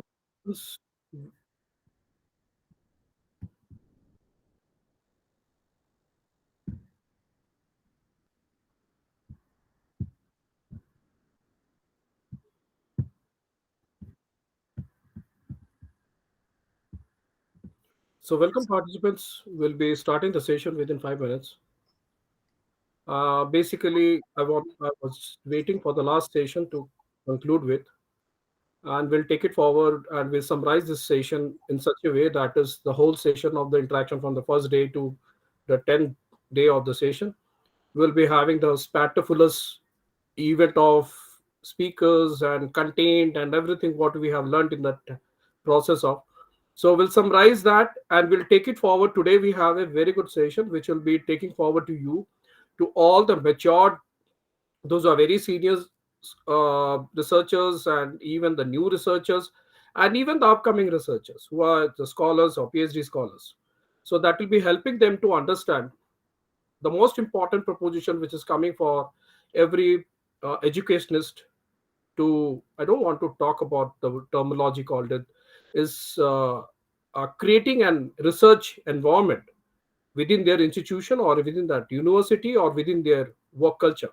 So the basic thing is that how to have this funding grants, and apart from that we will be giving you the tips of MATLAB as for the engineers, because there may be some institutions who will be using MATLAB, but how we will be correlating it, how the MATLAB applications are, what are the different MATLAB applications are, and apart from that we'll talk about how we correlate that in terms of uh, to our project which we got it. So to be honest with why I'm relating this, because it was a learning phase for me to understand from, because we are working with the private universities where it's a deemed university, but it's a very difficult to get the government grants unless. So it was my first grant which we supported with a strong team. So I want to give that the gloom of how you build up that proposals, strong proposals, how you take care of what are the things required for getting a strong grant supports, and forwarding that to the government institutions like CSIR or DST or DSIR or ICCRs. So we have some funding options which we are available in India. So take it forward, because the funding in India may not be, the number games may not be huge, but as such, like in European countries and like in other countries with Russian countries also, and even there are countries in we talk about in and Taiwan also. So I have been, like, normally I've been working with this professor, so normally I know the what are the research funds are available where the government is been supporting with a lot of grants in European countries. So we are all are aware, those who have been experienced. So I'll be taking forward to that sessions and making you to conclude with the factors, what is an impact of making this proposition in in terms of making your exercise of learning process into a live project grants, because research we are the part, because this is a normal exercise what we do today, because everybody we are doing the same process of publications, grants, and what I say that is patent, and every we are all are doing, but the way we want to make it that habit of environment of research orientation. Let me to be honest with, if you have a grant, you can do all the supplement works within that grant, rather striving out or putting funding for grants and funding for a research and funding again, you're struggling out for getting grants. So you don't have to supplementary, one project can give you, like, that is what example I can set you today to make you aware, because we as an institutions, we normally, when I started working with symbiosis, so normally that was the habit we learned, that is what was an approach. Before I got up this first project, I had applied around 30 projects beforehand. So these are the small learning process which I'll be giving the tips, and I'll be not briefing about my introduction, it's already. So the introductions about an education is known by their work, not by their briefing about a bibliography, what a biography, what I'm going to pitch you out. It's their work speaks out. I may not be in the 2% of the researcher scientist, but I am a growing up researcher, not working with a private government organization, but it's a stepstone which I want to grow with my maturity, what the level of maturity I have within me, to share with that knowledge with which I do with my students also. So we have been working with our students in terms of the research, in terms of the grants. So that is what even my students receive publication grants from the different universities. So these type of habits, you people, I request the PhD scholars, even the faculty members who are from different government institutions, even from the private institutions, to learn this habit, to adapt that. Rather, we have to be more smart worker rather than a hard worker in today's competitive. Because as an educationist, today's job is education jobs today is the very toughest job in terms of competitions we are having it now. Within a span of 4 years, when we were having more number of more numbers of what I say professors coming from different from the foreign universities, or we have a different we have a campuses or foreign university campuses in India, then that will be a drastic temperament of competitions happening between the Indian education systems. So now that will be then it will be very toughest for the new PhD scholars getting into the teaching professions. They will be having a toughest life that time, because they will be very depressed about the fact is I had got a PhD degree, but I have my research publication. Still, I'm not getting a good jobs in the market, or I'm not able to sustain in a organizations for a long term period of time. So these are the small exercises what I want to you all to brief. I want to get into touch and then to make you aware of the factors what is needed in the process of making a good grant supports and research uh, uh, research outputs in terms of your patent, in terms of. So this is what will be the propositions for today. So I'll be also inviting my research scholar GRF also into it, this process also. If he is available, he will be giving the tips of how he has used MATLAB into the process of his DSIR project also. So I'll be aligning him also if he's free, because he's traveling to he has been in Hyderabad for the last 2 days. So it's a real tough time when we are working with the government institutions or industry people. It's getting real-time data and working with that. So we had been completing the first phase of our project, but we are getting into the second phase of the project, connecting with the other stakeholders, industry stakeholders or policy makers in terms of implementing the project. So this is the whole exercise which we're going to do in this. And apart from that, you'll be having a real-time quizzes, uh, interacting, making you more interacting rather than getting into more lecture or a sort of a pravachan giving you to the classroom environment sort of. No, you people are, I hope all the respected faculty members, even the research scholars, are well acquainted with the fact is that we don't have a constant concentration beyond a 1 hour. So making this, I will try my best to make it a more interactive for the last session, and to summarize in a better way this 10 days process which you have supported us in terms of getting this FDP to be. I don't. I hope I received a call yesterday getting this. The FDP have been conducted in a very proper, and we have covered a lot of areas, and we have covered maximum areas, which even there are a lot of institutions they don't cover that. So we have been covering that all aspects into it, and this was one of the exercise which was lacking in. Maybe we have covered in that also the grant support system, where a faculty member can have that edge of getting their strong proposals and getting the grants. There are a lot of faculties member maybe love to hear that what I say this session, to love to have this session. So fine. So let me have Deepak, are you there? Yes, sir. Yes, sir. I Deepak, got fine. some time from government officials to present, sir. ठीक है. So I will aligning you with my session, and I'll be starting with what Deepak. What you're going to do is that I'll start the session with the applications of MATLAB, right? And what are the applications? What is the advantages, and how the faculty members can start using that. So what you do is once the session is being started and you will be having the presentation finished. So what you're going to do is that then you're going to align. So align with your MATLAB application. You have to show to the how you started using different toolkits in related to applications. You can set an example, and then you can start talking about what are the different toolkits are available in a MATLAB, and so that we have respected faculty members and the research scholars, they can start using them, right? So I take a pause of 2 minutes. I'll come back, and then we can start the session.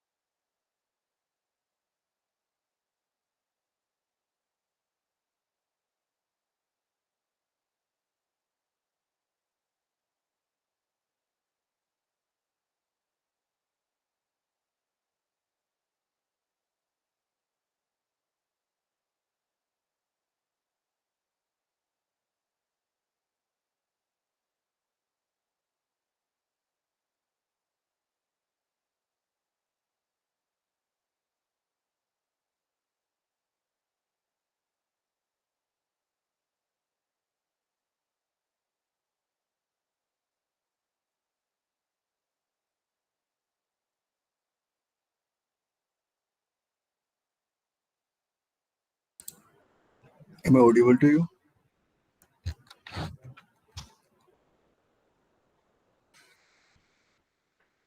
Someone will You respond. just can pause.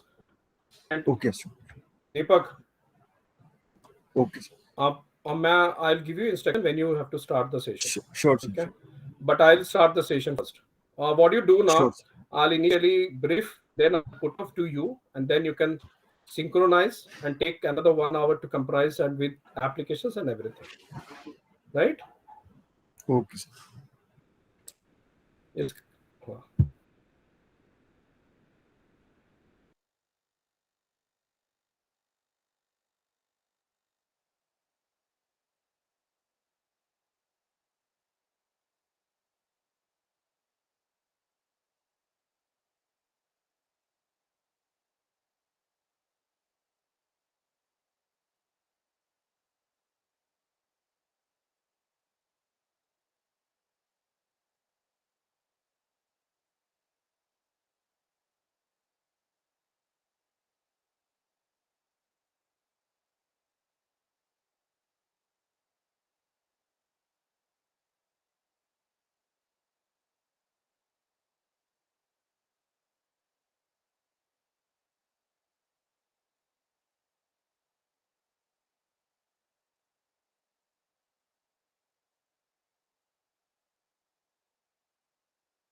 Welcome, participants.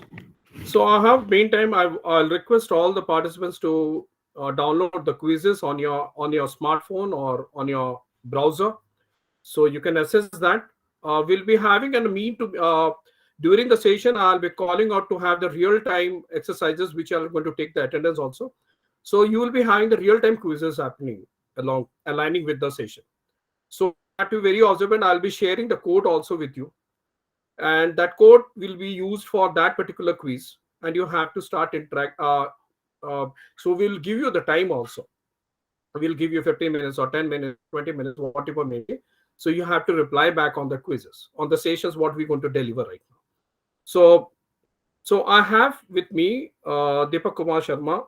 He's from Jaipur, and he's been working with us as a research scholar, and he's a BTech guy. Let me to be honest with, he's a BTech guy, and we had hired him last year in July 2022, and he's already completed a tenure of 6 to 8 months with us, and we have been working together for this project, and he has been a hard working guy, and he's the good mentor also, and he has been appointed with the system, what exactly being a principal investigator for this program been handling. So he has been acquainted with the way I deliver my things. So we have been working to with around 20 professors, even from the professors of India, to understand what are the modest adaptations can happen in terms of this project. I I request you to take over this session to handle them and acquaint the participants what was your in terms of the adaptations of the MATLAB for engineers. Welcome, Deepak. Deepak, can you hear me?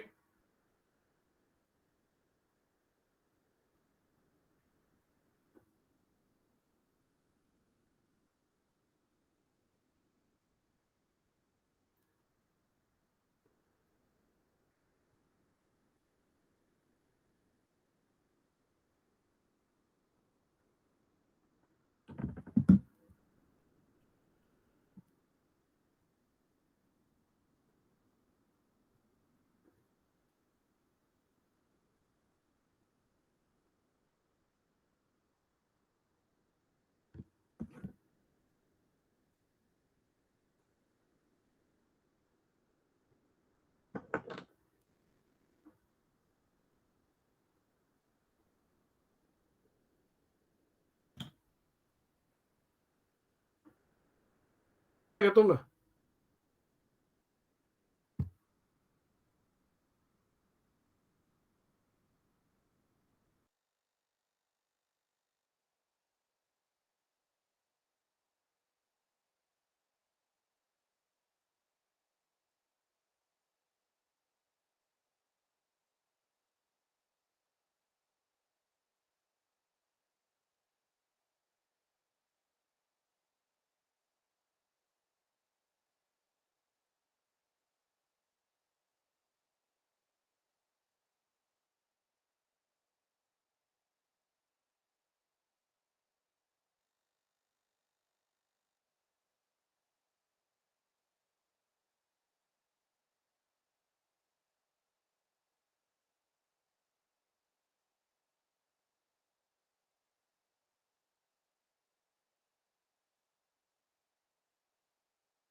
Good evening, everyone. Am I Good evening, audible Deepak. to you? Yeah. Yes. Yeah, Deepak. So you can share your screen. Yes, sir. Yeah, Good yeah. evening, sir.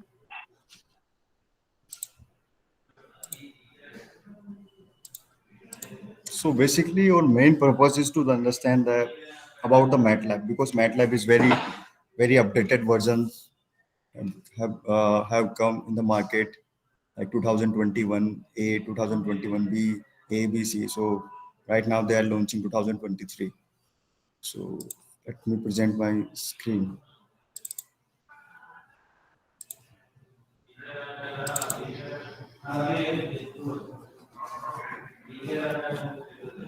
Is it visible?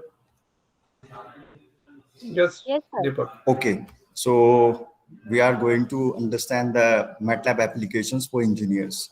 Dr. Sankar Guchai sir already talked to you and overall PI of the project. And this is me, E.R.T. Sharma, research fellow of this government funded project. So basically, we need to know what is the MATLAB. MATLAB is basically matrix laboratory. So MATLAB is an acronym of matrix laboratory. It was first created as a matrix programming language designed for engineers and scientists. But anyone who has an internet interest in this program or need it can be used. So MATLAB is fourth generation programming language before such as Java, and C++ was, and Fortran was also using that time. So it is now used in advanced applications such as machine learning, deep learning, data science, data mining for various applications. So we use MATLAB. So I want to give the overview of the purpose and history of the MATLAB. So MATLAB help us to perform the mathematical calculations like designing, analysis, optimizations, as well as gives speed, accuracy, and precision of the results. So it was first, we need to know the origin and generation of the MATLAB. It was the first developed by the Clive Morley, chair of the computer science department of the University of New Mexico. And what was the story behind this? The morals students had difficulty to perform the calculation of the linear algebra and numerical analysis. So realizing this, Morel wanted to find an alternative way to make these calculations without having to use the Fortran. As I told you, the Fortran was using before this. So they tried to make the calculation easier. So this matrix laboratory introduced there. In 1984, Clay Morrell formed the MathWorks with the Steve Bangert and Jack Leader. So MathWorks released the first official version of MATLAB in 1984. So we need to know the ways the MATLAB used. MATLAB is especially used in engineering applications. It is frequently used in system analysis and mathematical calculations and visualize the data. The main usage of this is for numerical linear algebra computations, for deep learning, data science, machine learning, for simulation purpose, and for big data analysis and visualization, algorithm developments, and creating a graphical user interface and applications programming interface. So it is very convenient to, like we are developing a GUI for our model also, we have developed a model for that. So in that, this will be very convenient to users. Like they will simply front end, they will look only front end, what is happening in the screen, like that. So what the code behind that. So this is a very good thing about MATLAB, that we can create a GUI also for that. Many toolboxes are available for that, like Guider, App Designer. Guider was used earlier. App Designers, nowadays App Designer is using for that purpose. So what we can do with MATLAB, like we can apply and design different algorithms using MATLAB. We can upload data from different sources such as files, database, or internet into MATLAB. What we'll do, the MATLAB, we created a MATLAB folder. In that we can upload our files, and directly we can get those files in MATLAB software. So this is very good thing about MATLAB. At the same time, we can analyze and visualize them with various options. MATLAB has very large library and mathematical functions. So we can perform the computations of linear algebra and numerical mathematical product. So we can also optimize them in order to use them effectively and with other programs. Like MATLAB is like a calculator. We can calculate like a calculator, a simplified version. It is an advanced version of calculator. So it is the origin of all the softwares. So we use that MATLAB. We can design various self-specific interface for in using MATLAB. So why should we use MATLAB? So MATLAB is one of the best programs used for solving mathematical operations such as matrix, linear algebra equations. It makes algorithm design faster and better. It also provides support within the algorithm and perform the data analysis with different type of algorithm it has, and provide the flexibility in interface design. So basically we are understanding the applications and why we are using MATLAB. So give me one moment.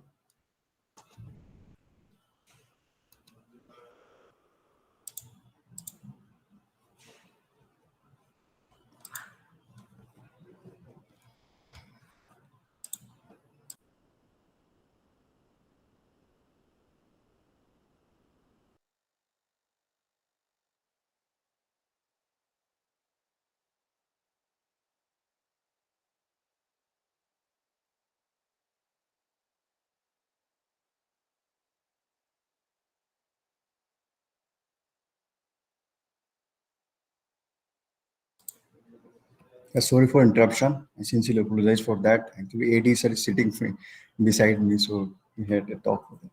So yeah. So what are the advantages of MATLAB? Like MATLAB use vector applications. In this way, the size of the codes is minimally reduced. Like we want to perform the calculation, like we want to multiply vectors. So very less one line code will be there. Like we want addition for that. One line code will be okay for that. But in other softwares, other languages, we have to use for a simple calculation, we have to use number of lines for the code. So it is the good advantage of MATLAB. Some data is obtained as a result of the operation performed in MATLAB. So using Simulink, the data is converted into outputs that can be interact with graphs. Like we can convert our graphs. Like we have to visualize a large number of data. So we can convert into the graph. So it will be very easy to understand that big data. We can analyze the data in using the graphs. That what was the pattern of the data. So we can analyze the particular pattern using graphs using MATLAB.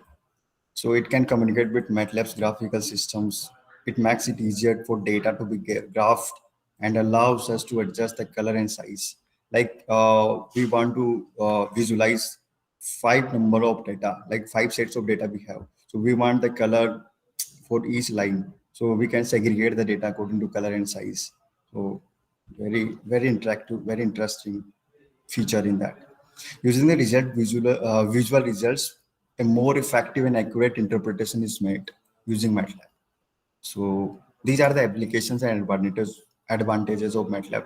There are a number of toolboxes are available. Simply, we can use the toolbox for our data, and we can find the code also for that model. So a ready-made code we will get from MATLAB.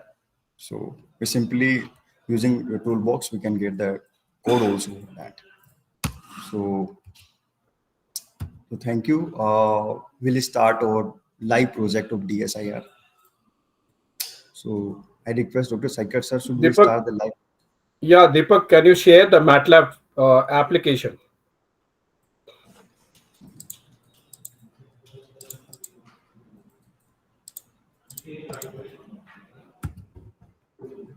The real-time application, what you have been handling, so should be shared to the participants also, how you have been handling that.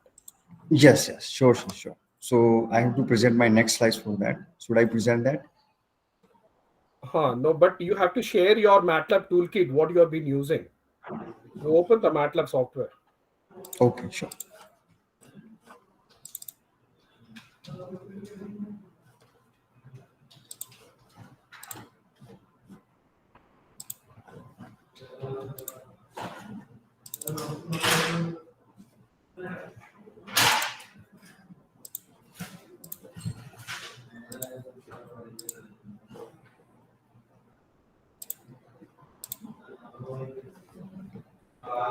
Give me one moment.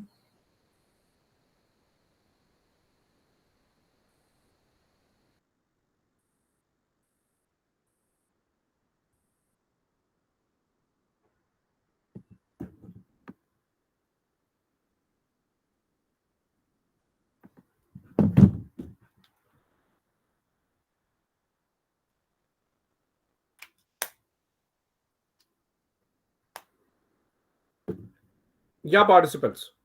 We'll be having a small quiz meantime he joins back.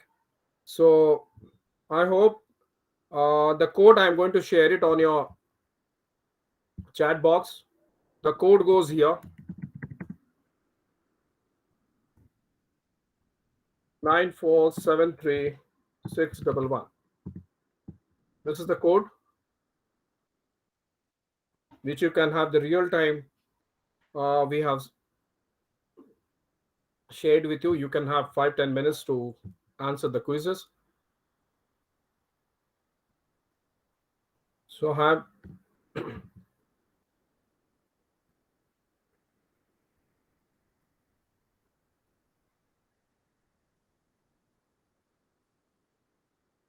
so I have Anand sir joining. I want others to log in into that.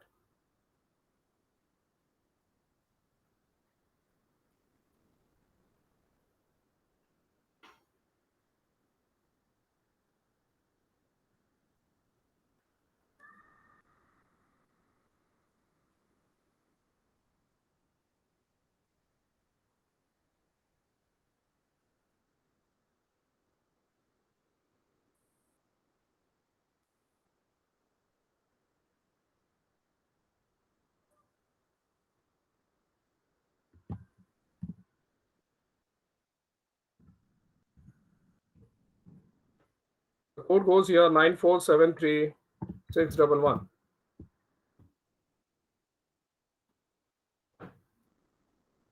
Yeah, I can see Bhagya Lakshmi ma'am has joined. I want other participants to join.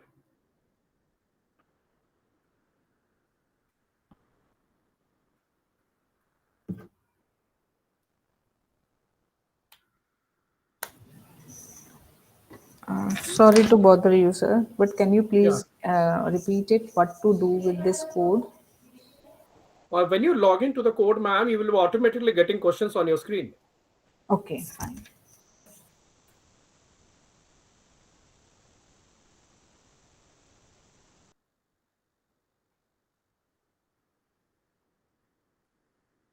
Fine. I'll start the quiz right now.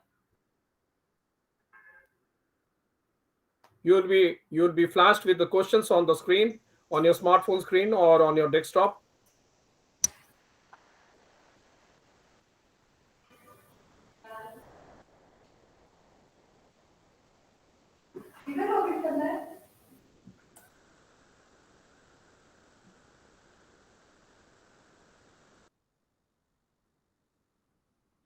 Sir, I have a doubt. Yeah, tell me. Sir, how do I join it with the code? Where am I supposed to join? Ma'am, already I have told you that is your app. One app is there called Quizzes that you have to download it. You to download that Quizzes, ma'am. So you download, or you can do it on your browser also. This is the software. You can search it on the Google. You can do it on your app also.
Yeah, I can see the leadership board. If I I have correctly pronounced, that is Devashi. She, Devashi leading the scoreboard. Then we have Dali SS. Then we have Pia. Now, great. We have a strong competition getting up on the screen. Great.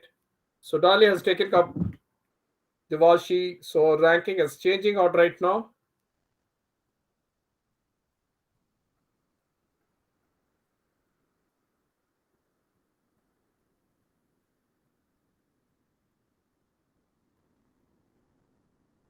I only find 13 participants are there. Where the other participants are? I hope.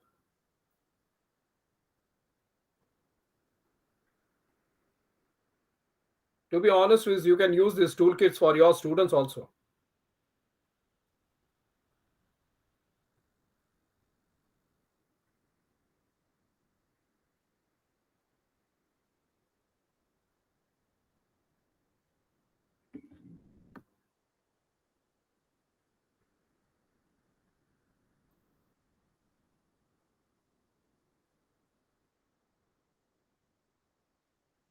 Excuse me, sir. I'm able to Yeah, ma'am. open the form without needing the code, just clicking on the link and filling on the details. So No, I've just filled the first page of the form. Will it be okay if I will proceed or? No. You're talking about which one, ma'am? I'm talking about the quiz. Yeah, there are two links. Na? One is for feedback and one is for. Fine. Feedback is okay, ma'am. Feedback you can No. have a time till 9 p.m. Oh, okay. And So now we are second, having quizzes. So you okay. just search on the smartphone, Google Yeah. Play. Mm-hmm. That word I have mentioned, that is QUIZIZ. Okay. QUIZIZ. Oh, yeah. Quizzes. Huh? Yeah, you will find an app. Just download. Okay. Nothing to download. It's a Okay. browser. It can happen on the browser. It's Oh, a very no, but interactive tool. I'm able to open the quiz questions, I think, because I had already filled the first form without downloading it. So will it be okay by clicking on the link and filling on the details? Ma'am, that is the feedback form you're talking about. No, there are two forms. I have clicked on the second link. One is for the feedback and second link is for the quiz link. I had clicked on that link. I and got they it. are I got asking. it, ma'am. That is for the internal one. This is for the session quiz. Okay. Okay. Session which we are conducting. This we are conducting a quiz. Okay. in the Okay. live Then class. Okay. I will do it. Okay. Got it. Ma'am, that is for the other session, ma'am. Okay. Got it. I will be just downloading the app and filling that. Yeah, it does not take much time, ma'am. It does not take Okay. much. Got it. Okay. Thank you.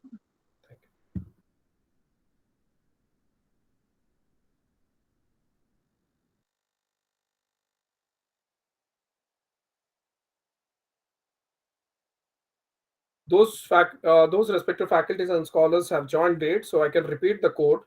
You can take your time and you can. The code goes here again. 9473611. 9473611. I hope the faculties are loving, and I have seen the dashboards now. Dali has taken care, and so so the respective faculty member is leading the dashboard. Excuse me, sir. Can you hear me?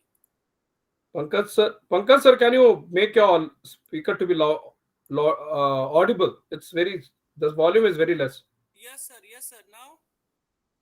Now bits are better. Actually, if we are clicking on the quiz link, so it will be opening a Google form. So No. Pankaj sir, don't get it wrong. That is for your certification. Okay. Now for session quiz, we have an app called Quizzes. Okay. So you need to download that and you have to start having that quiz. Okay, fine. So that link is only for your certifications. Okay, fine. Got it? Sir, for the session link, you're saying quiz. Can you share that link? for the No, there is quiz? no link, ma'am. There is an app. That is an app. Okay, I'll download the app and then you're sharing some code. Yeah, that code has been shared on the screen, ma'am. Okay. That day, earlier, I think day before yesterday, we have opened the account, and which was asking the code. So I think. Yes, yes, Pankaj sir. Yes. So the code I have shared with you. Yes, sir. Thank you.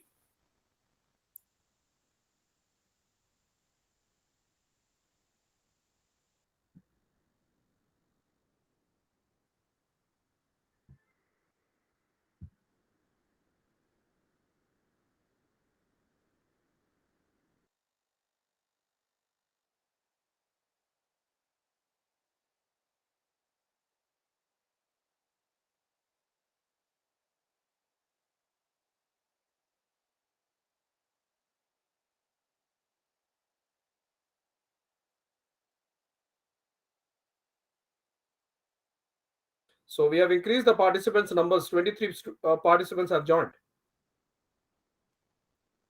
So now we have the current rank. Roshan sir has also leading the board. Then Baljit Kaur ma'am is on the follow-up, and Anand, Professor Anand is also there on the lead board. Let's see who's going to take over. Dali, that's the number one rank. The Professor Dali. Dali ma'am, are you there? If I mispronounce your name.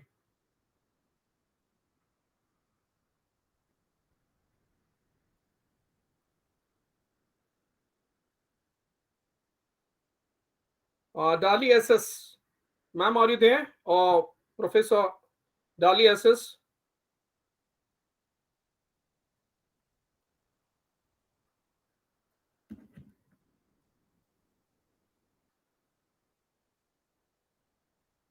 Professor Rosan Naik? Yes, we have changed the leadership board. Now we have Dr. Preeti Kulkarni. Yes, Dali here, sir. I'm here, sir. Yes, ma'am. I was calling you literally. Now you have been in the second position. Okay. Yeah. No. I was just calling you to we are seeing at the leadership boards who have been leading the. So you have been leading the board, but now Dr. Preeti Kulkarni ma'am has taken over with a score of 6,860. Dr. Okay, Preeti, okay, sir. yeah. So that is what we want to talk about. So Dr. Preeti, are you there, ma'am?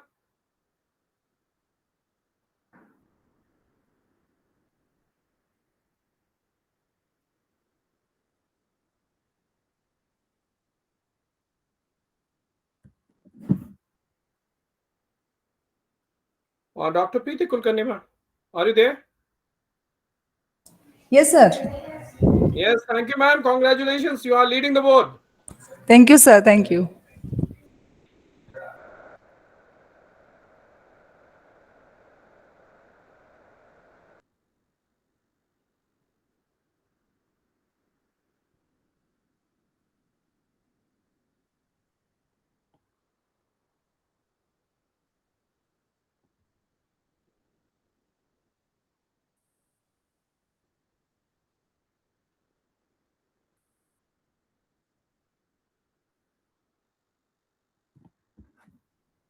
Yes, great, Dr. Amit sir. You have been doing good. You have been into the third leadership board, third rank.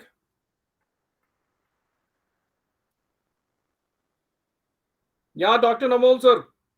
Dr. Amol, that's great. You have been taken to the second leadership board rank.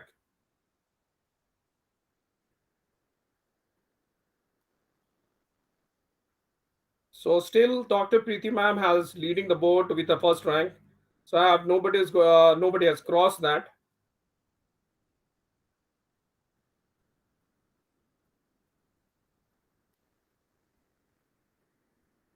Yeah, no, Dr. Amit sir, great. You have taken up the second rank on the leadership board. Great, you are very close. So hope you have finished your quiz also. So you don't have more options to get your more scores accumulated.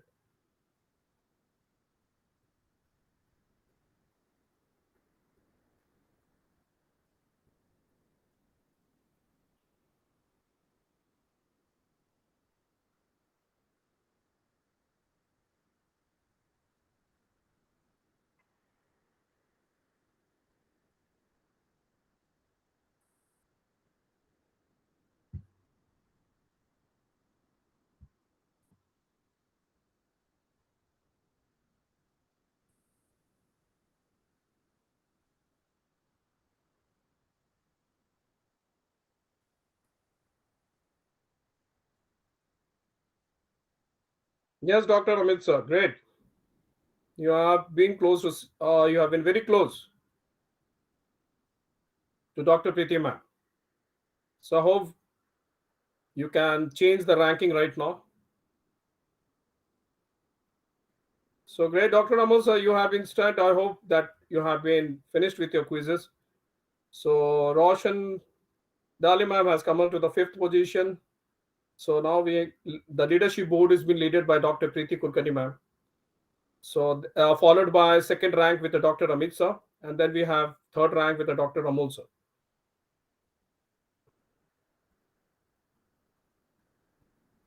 I hope the other players can change the whole scenario. Oh, great. So we have Anand sir coming into the picture. Great. Anand sir has topped the leadership board with 9,000 scores he has got up. Great.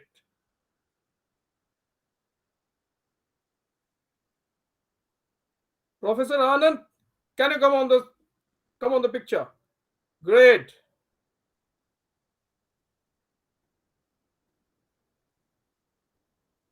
I hope if I have not mispronounced your name, is Marciana. Professor Marciana, are you there? Marciana Anand, are you there, Professor?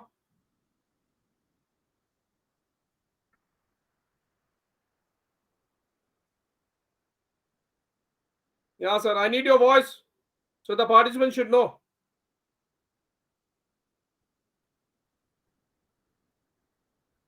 Your reply on the voice can give a motivation. So Dr. Marsh, Professor Marsh and Anand are the leadership board with 10,200 score board. He has so the professor has stopped Dr. Preeti ma'am, and so he's leading the board scoreboard. So I hope other participants can break that score. No issues of Marsha Anand. So he's been writing sorry for the connectivity issue. Yeah, we have good competition getting up with the last minute call of getting into the rank change. So now the ranking has changed from Marshana Anand leading the scoreboard. Then we followed with Dr. Preeti ma'am, and then we have a Dr. Amit sir. So these all the following. So we have other rankers in the 4th and 5th also, Dr. Anand and Roshan taking into the stride. So I want other participants to get up the scores, getting into the high scores.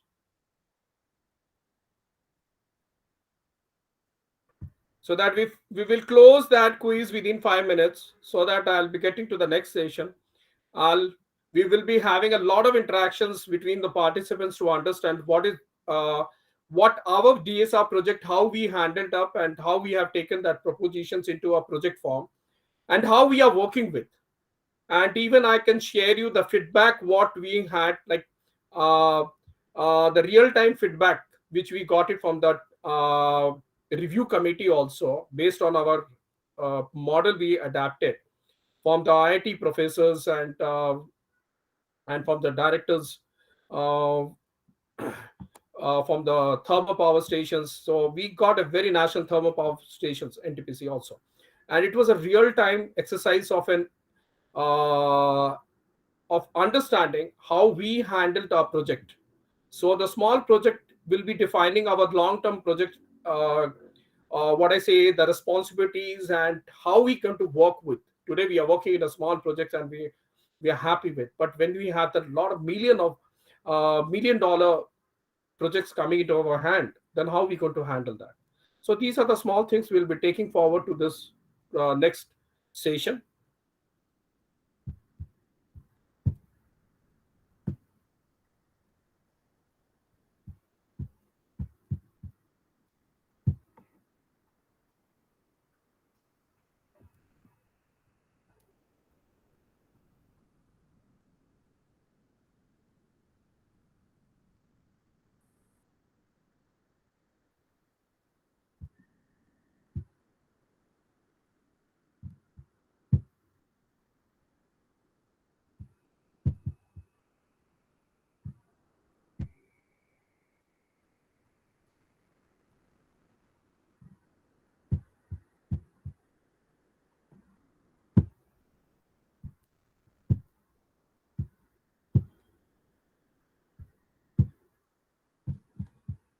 So we are closing the quiz right now within 2 minutes.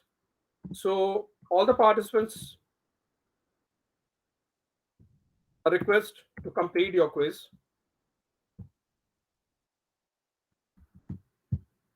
So 1 more minute. So we will close the quiz.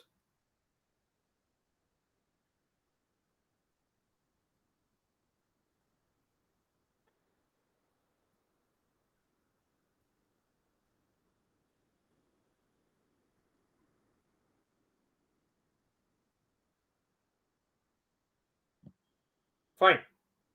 So we got the last leadership board scores on our screen. Hopefully I can share it on your screen. Let me see the attachment goes or not. I hope it's not working here. No issue. So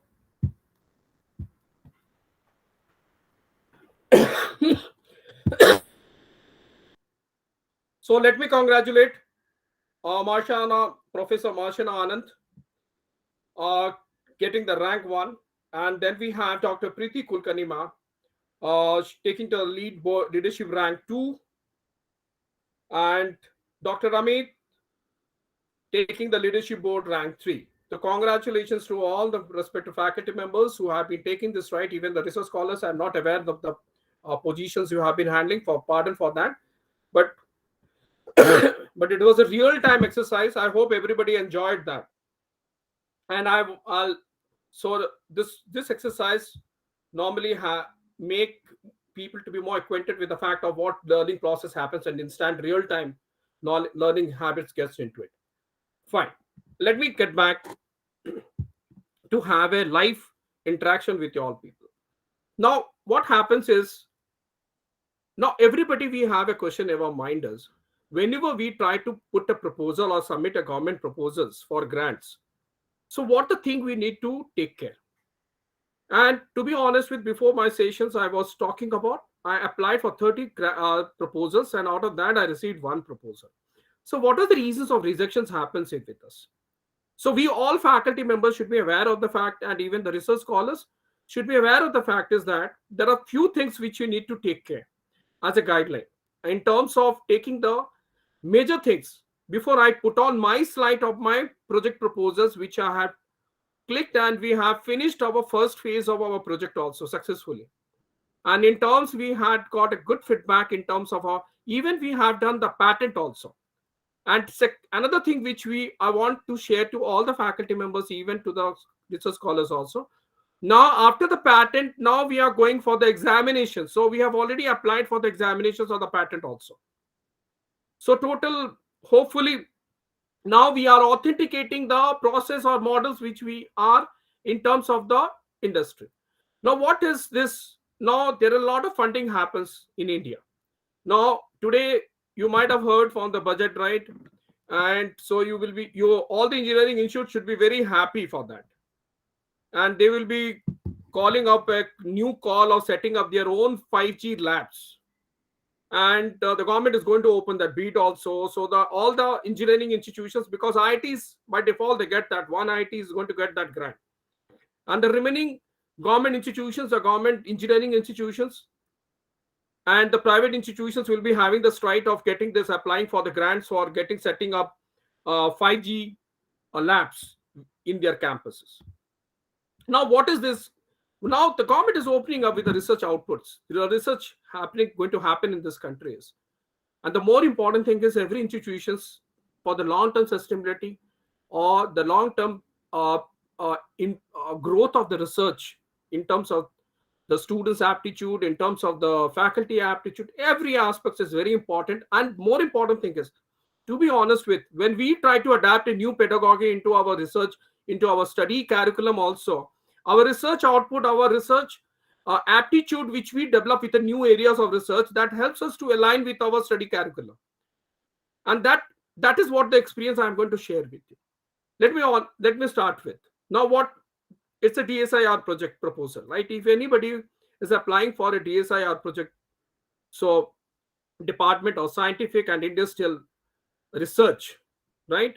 So what is this scheme is? This scheme comes under the startup scheme. Let me tell you very honestly, those people are not aware. I should make you aware of the fact is DSIR support. What is this? How this triangle works out, right?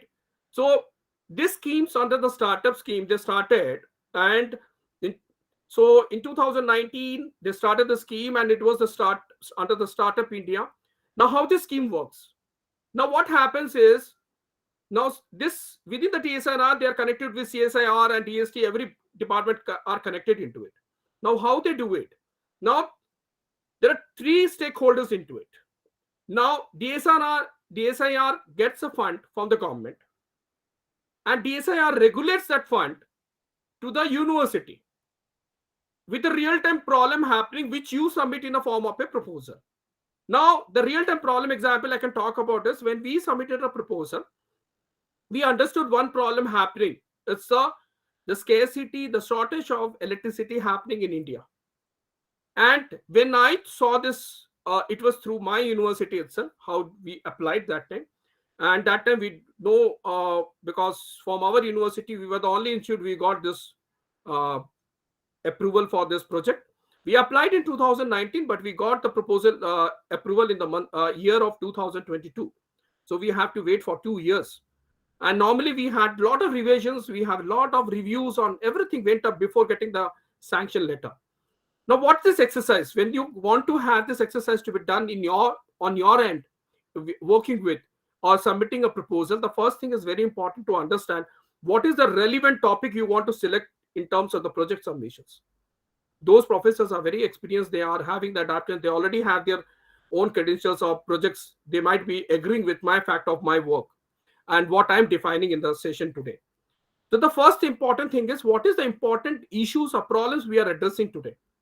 Like example, I took up these proposals when I was sitting with, when I thought this, when the call was opened, when my university started circulating to us, I got up my mind as what the area I can put it in my AI application.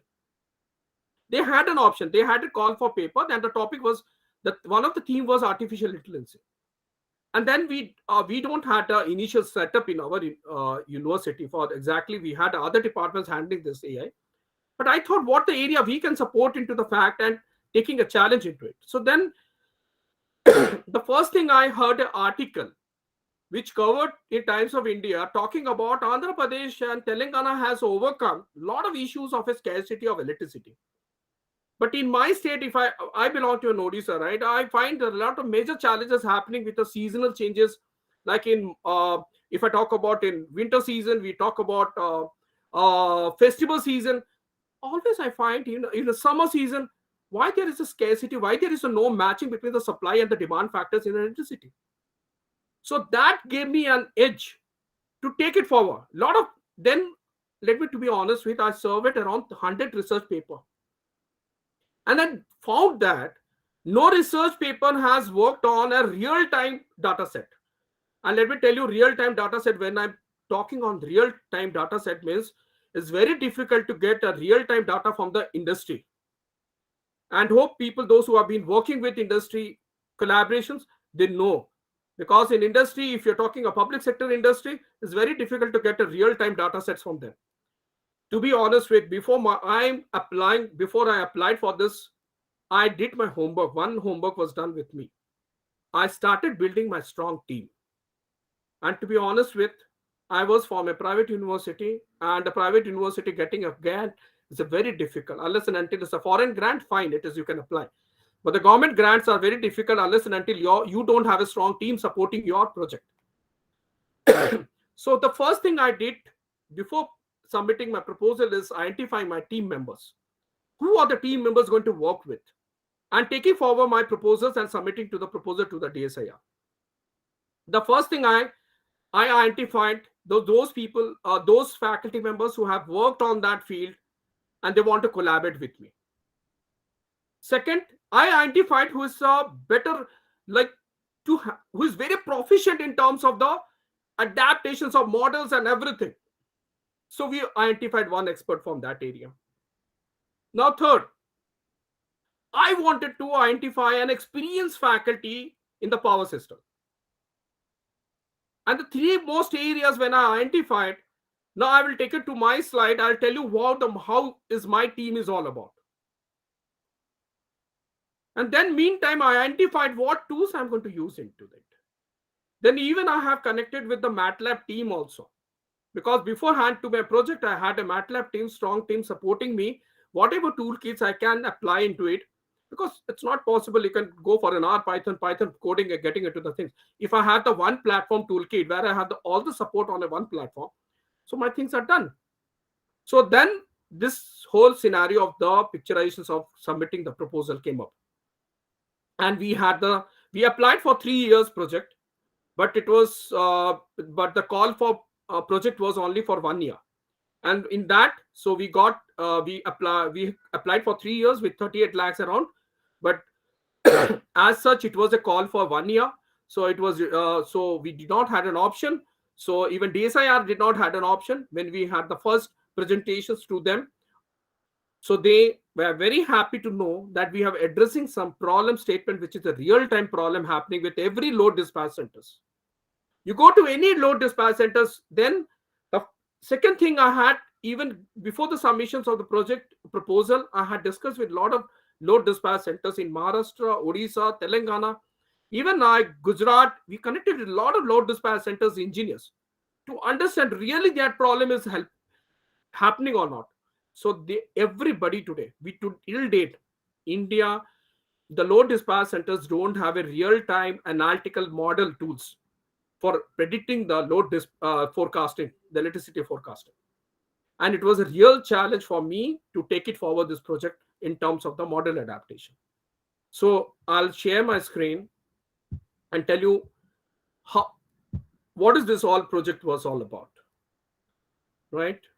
So before that,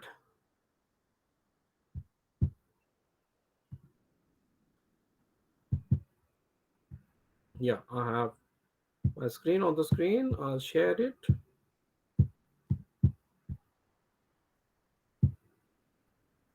Great.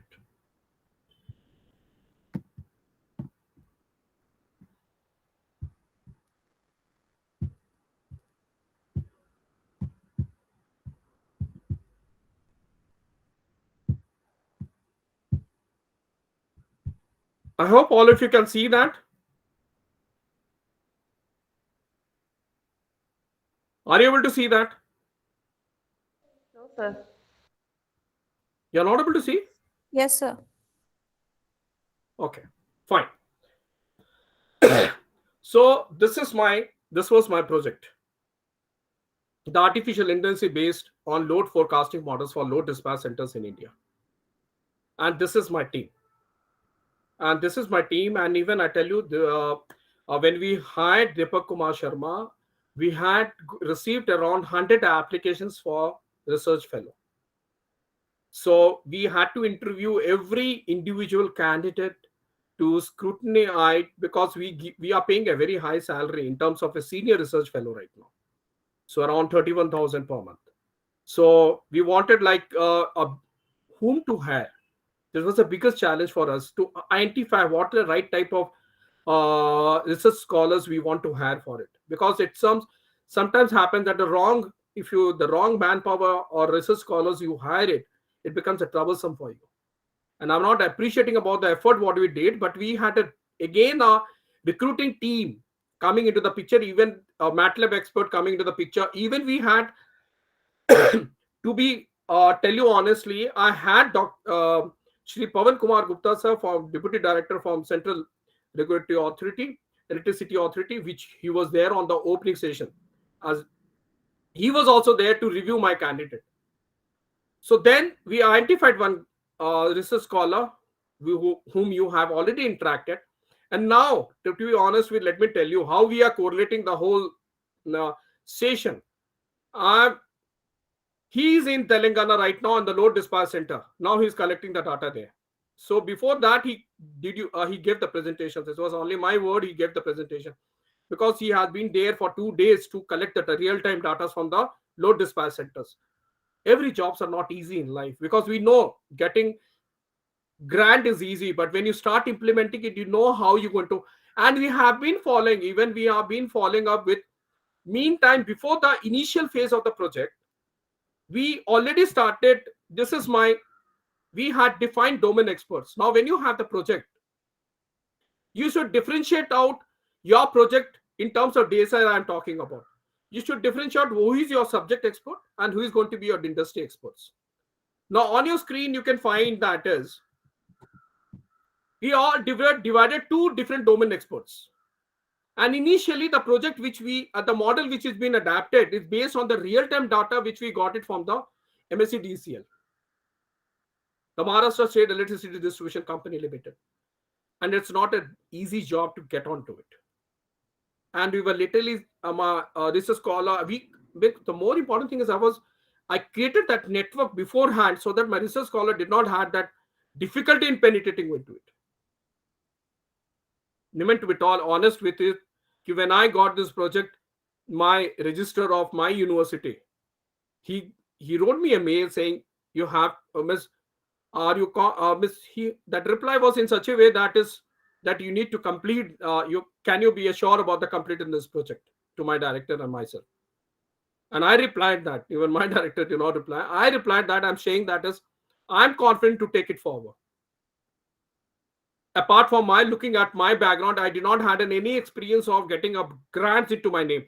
But I did a lot of fellowship grants. I did, because I traveled the whole country. Even maximum of the 60% of the country I have covered, and the 40% is left. Before the death, if I can cover it all the country, then I do it. Even I traveled to Taiwan. Now I'm been working on. This year I have taken another project with we are trying to receive around $1 million grants. So already it has been sanctioned to the Russian university. We are tying up with the Samara State Medical University. So Neuroscience Research Institute. And this is the lab which we have established in terms of MOU collaboration between Symbiosis International Deemed University, and even our institute comes in the picture, and with Samara State Medical University. It's a part of an NOP policy where we have to have a multidisciplinary aspect of the research orientations. So probably if I will take the time, I will be traveling in April again to understand the infrastructural changes of adaptations in terms of neuromarketing, which we are shortly going to have this workshop in our institute also, in collaboration with World Trade Center. Even we are collaborating, we have already initiated a discussion with Pune University also, because our new institute or university is going to become the first institute to launch neuro subject courses in terms of marketing. Even we're going to penetrate to other areas also in terms of neuro. So this will be a first institutions in terms of, in Pune, especially other institutes, I don't know, I don't want to get into that. But in university, the institutes in B schools, they don't have neuro versions of the penetrations. But in the outside, the global universities, we have around 131 institutes. They have already been impacting for the last 10 years on the subjects on neuro.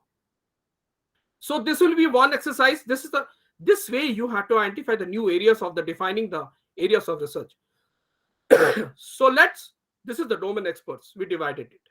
So this was the initial phase which we worked with the Maharashtra State Electricity Distribution Company Limited, and we formalized our adaptations, and the model is being we did with the real-time data with them, and we exercised the real-time, getting the accuracy with our model which we wanted to, and that I'm going to discuss on that, why I adapted this, what type of models we adapted into it. Now this was the objective of our project was. So objective 1, to pre-process the gathered historical data for forecasting the load in long-term basis. Now, there are, I hope all the engineers who are basically, let me tell you honestly, I'm not a BTech or a MTech. I don't even have a PhD in engineering. But let me to be honest with you, the open forum, the skills what I have learned, I'm basically a graduate with a physics. I do have a master degree in IT. And then I had my PhD in management, to be honest with. Now, then I have my postdoc in entrepreneurship. But let me tell you how I have adapted this knowledge of AI into my inclinations towards my researches. So this is an habit. This does not require any degree, or you don't require any course, but an aptitude of learning new things does not stop you. And NEP policy says that. And I tried. I did everything to learn this, adapt to my new knowledge, adapting it to the field. And today I'm very happy to say that even a non-BTech BTech guy, if I'm been able to find the solutions for the industrial revolution, so what is the best thing I can achieve in my life as an educationist? It's not necessary I need to have a BTech degree to understand the terminologies or adaptations or model. Today the knowledge barricade does not define that. And I tell you honestly, I started learning the habits within the 2 years. I have started adapting what are the new adaptations on MATLAB, or talking about the new models have been used. And then I saw a lot of papers we've been talking about. It talks about regression models of time series. I said, how you can predict on the forecasting level? Now, second objective, we should talk about to develop the improved energy demand forecasting models for the load dispatch centers of Indian states. So now we are covering 5 regional centers. At most we'll try for the 4 regional centers, what we can do. Now, the first we have tried with the Maharashtra, next we are going for Telangana, next probably we'll go to the Discom, Delhi, north side, and so south, north, east, west. So we are covering a lot of other places. Even we have approached the Odisha also. So we are getting some Odisha data also, relevant data, we have got it. So we will try to adapt that also with them. So we will be covering the 4 regional centers, which the road dispatch centers, to adapt our model into it, to relevant that this model can be helping you to give the accuracy of the forecasting. The third objective, to develop the efficient long-term load forecasting for the load dispatch centers, we have to define the load forecasting model for that, and in using the artificial intelligence technique. Objective 4, to develop a graphical user interface based on load forecasting models. And the 5th objective was observe the model's uncertainty in a statistical framework. Fine. So this was the objective. Now, the objective 1, we wanted to fulfill this objective 1. So, so we pre-processed the gathered historical data for forecasting the load in short-term basis, right? We did not wait for the medium or the long term. So what we did is we collected the load dispatch, electricity load data was collected every 30 minutes time interval. But what happens in some, we have 15 minutes also. So, but it's very difficult to get 15 minutes data, but we wanted to work on a 30 minutes time interval. But I'll request those people who are applying for the future for this project or related to the power system, if you're trying to help it out with a better model, so I'll go for a 15 minutes time interval. So we collected 30 minutes time interval from July 2020 to August 2022. And we started initially with the MSc DCL isotope with the Maharashtra. Then the task of collecting collections from each location with the help of AMR, automatic meter reading system, or for MRI. And then with the climate data you used from the NASA Power's websites. And in that, we considered a lot of factors into it. There are a lot of factors to be included in that. We talked about the weight belt temperatures factor, precipitation factor, dew factor, force point also, normal temperature also, relative humidity also, specific humidity also, and the wind speed also. These all factors are major players going to play an important role in training your data. Because the unstructured data, you have to train it to make it a structured data. So data cleaning process, if you can find the missing values were resolved within the data sets. And the data transformation in this method includes the integrations of multiple files into a single usable format. And data reductions, by reducing the number of attributes or data reduction attempts to capture most of the properties of the data while removing the redundancy. They may be having a... So now what was the result we got it? I hope there is some, if you are not visible, but I can talk about it. Was we marked it in a different color. So data clean, number of data points for climate and load with zero values have been discarded and cleaned into a order to facilitate the learning process of the model. It's a very difficult process, let me tell you honestly. So we had a clean data. If you want to see, we have that also on the screen. If you can ask me, I can share you also. But it may be within the jurisdictions of our project limitations. Now, data transformation, the data sets with the correlations and the data cleaning, the final predictors, data sets which we wanted to create for the correlation coefficient ranging from 0 to plus and minus 1. The value close to 1 indicates the strong correlation. So that factors we had to include into the propositions for making a factor. And then we had a data reduction. In most cases, what happens, the precipitation's value is very zero. So as an evidence by the climate data, so the zero values, we do not consider that. And it does not contribute, which does not contribute to my model training process. And it captures the final properties. So we had the data link, that is, which is not, I hope on your screen it will be, the link is there, the complete half hour data and monthly data and final predictor data sets have been defined.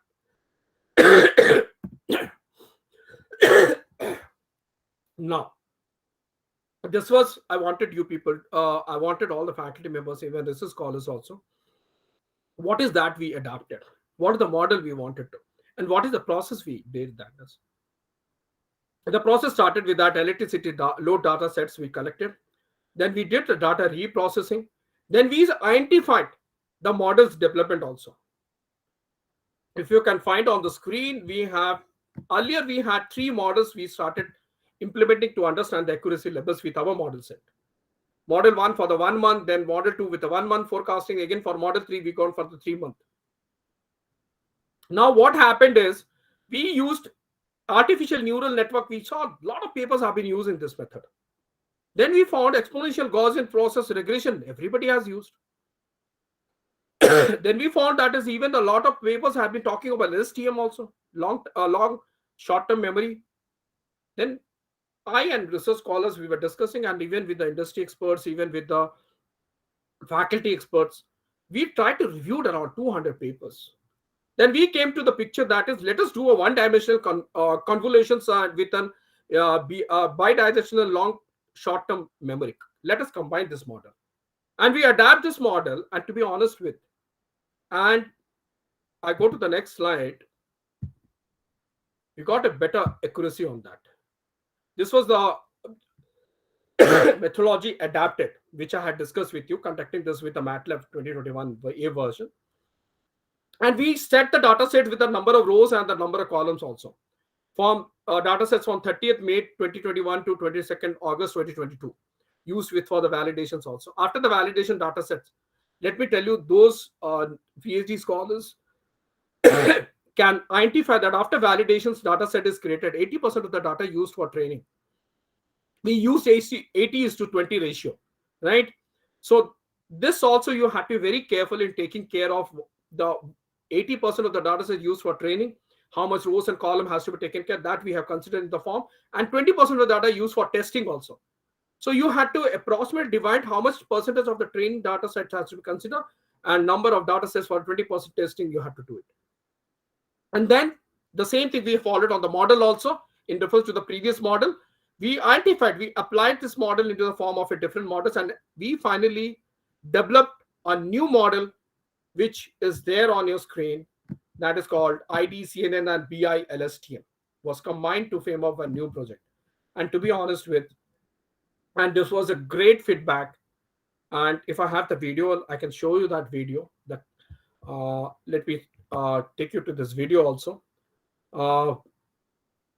And this model was really appreciated by one of the professor who was there in the review committee. So let me show that video if I'm there. Wait.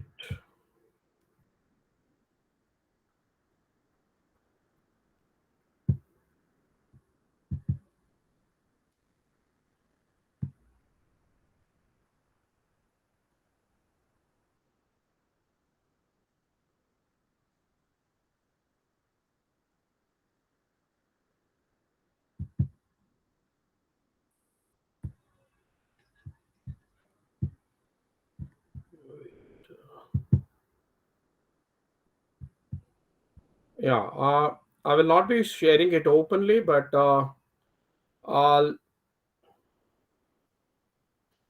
share you that feedback what we received. I share my screen.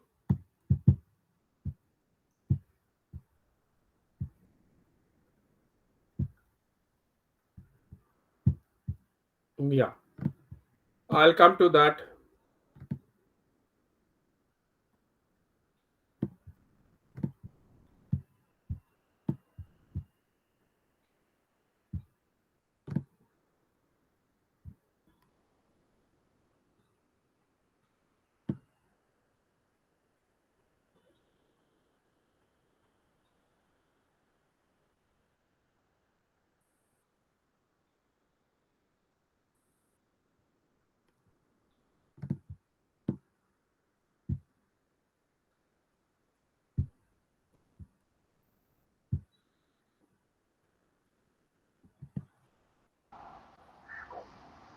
Sir, there is no audio in your video. We're not able to hear that audio.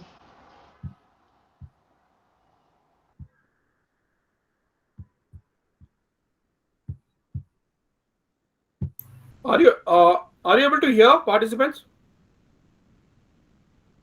Sir, the audio of video is not audible. You are Okay. audible. Fine, I'll do that.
Let me check why it is not.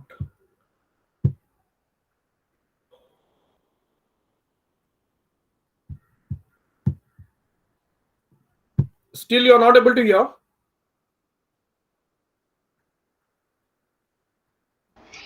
Sir, you are audible. But now the video is I also don't know. not. Now video is not also visible to us. 1 minute. That I'm going to do it. 1 minute. I don't know the volume. I need to check the setting. So you need to share system sound, I guess.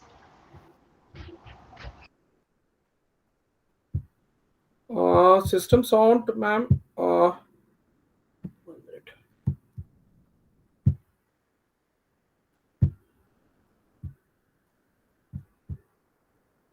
Okay, headphone. Okay. Fine.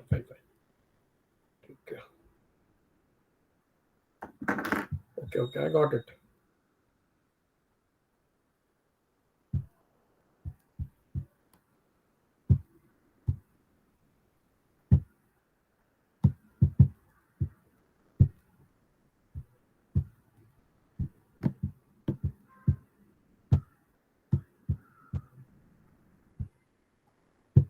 So the remaining amount of fee.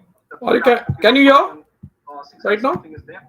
So with that can be the cost, and we will request the DSR head, sir, to head. Thank you so much for giving us this opportunity. thank you, Dr. Saikar, for this presentation.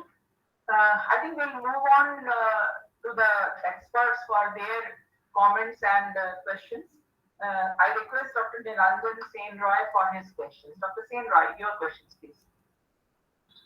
Yeah, thank you, Dr. Saikar. So thank you, Dr. Chakranovis, for inviting me. So a very nice presentation and very good work. I congratulate you for that work. Very interesting presentation also. So I just had one question about your data. So the neural net. So I hope this was a small exercise which we feel good about that factors. So we started working in this fashion, and it made us happy about the fact is that at the end of the after 6 months, when you start getting this review, you get a very internal satisfaction about the fact is how you have taken forward this project is. And the same thing we did with our project, and we considered this all the factors, and even we got the accuracy levels of the models. If you can look at our model accuracy also, the initial indicator we talk about in terms of the accuracy, so root mean square error, we wanted to compare with our combined model of hybrid model. When we started adapting it, you can find that the marginal or the error value what we have got it. And then we got a very good conviction about the fact is this model is going to work.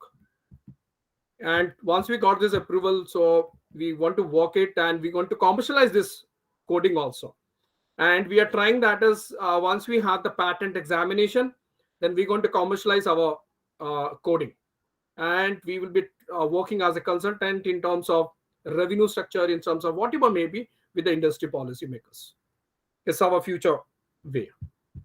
And this is what the objective we worked out, and we combinedly finished our improved and developed a model which is very indicator aspects for. And now we're going to have a certification and verifying the adaptations. Now we are working with the Telangana load dispatch centers also, and we'll take it forward with other load dispatch centers around the world, around India. Now, let me tell you very honestly, we have started working with the Tunisia government also. We have started collaborating with the professors from there. A lot of European funding comes up, and we have been talking to them also. And we are approaching for one DSIR project has come up this year. It's Department of Science and Technology. DST project has come up for all the participants on this project. And they need European universities to come into the picture. So you can check that on the website of the DST, and you can start applying that also. And now for that also, we are trying to we have already started in collaboration with Symbiosis Institute of Technology and our institute, and we have 3 institutes, one institute from Tunisia, one from Morocco, and one from Denmark. So we are trying to identify the scope of the because we need 3 partners to work with them. And there are, so we are starting to adapt the next phase of our project also to want to apply that is. And now this is what the objective 2 we have successfully we have adapted. Now 3, this is what the reference we confirmed our model which we wanted to adapt for our project, and that is being. Now the next phase, this is the accuracy levels of the object values which the 2 of the centers in Maharashtra we have taken, the observed and the forecasted load factors. If you can see, the marginal of the graphical representation depicts the efficient model for the short-term forecasting model for the 2 subdivision data sets, Alifata and Narayangaon of Pune Circle. So we worked on that, and we got that very accuracy levels. You can see those who have already worked on the MATLAB, on the plotting graphs, you can find it out, the object and the forecast load factors. And even with the Alifata, we got around 0.824, and with Narayangaon also data set, we got around 8.32. And so this is what now we are working on. GUI already we have built up, that we have done with the machine, we have done with the coding even. And so that feature is also there as one of the toolkit in your MATLAB also. So we have already done that, and GUI is ready with us.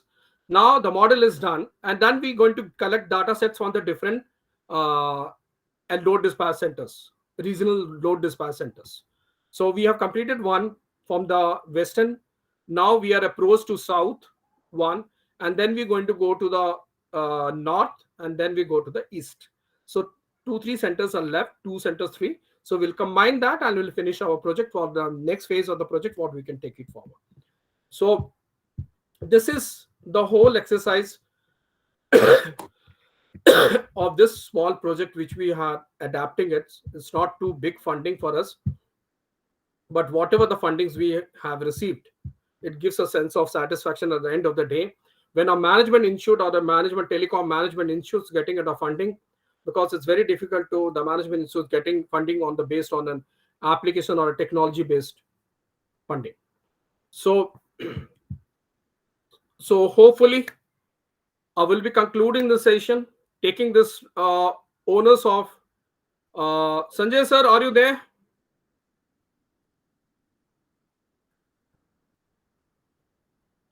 So hopefully it's not there.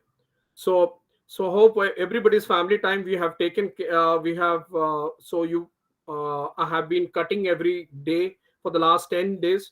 So hopefully you should hopefully after from today or from tomorrow you will be not be bothering. We will not be bothering about you with the 5 to 7 session.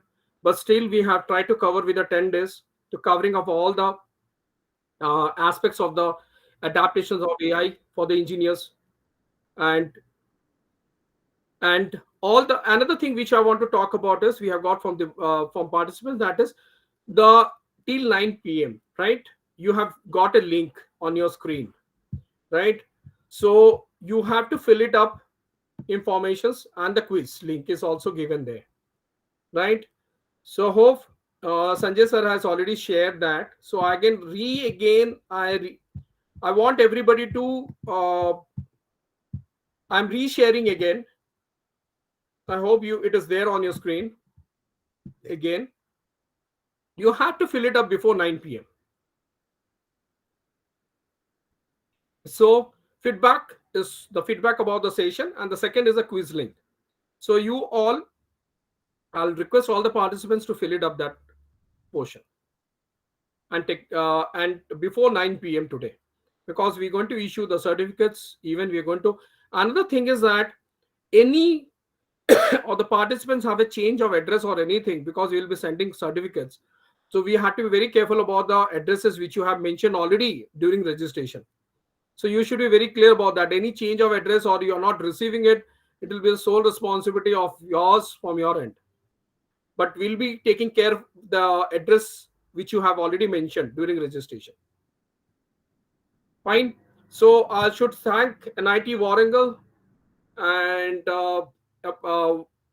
so taking care for every aspects aligned with our Symbiosis Institute of Telecom Management, even my director, even my other faculty members who have been associated with this workshop FDP program, and even I'll be happy to announce that is even our stakeholders like DSIR, who has been supported in the initial phase of our project also, and the session also, they were there. Anytime you need any help and support, you can ping me on my mail also, and we have already defined you how you can connect with different departments.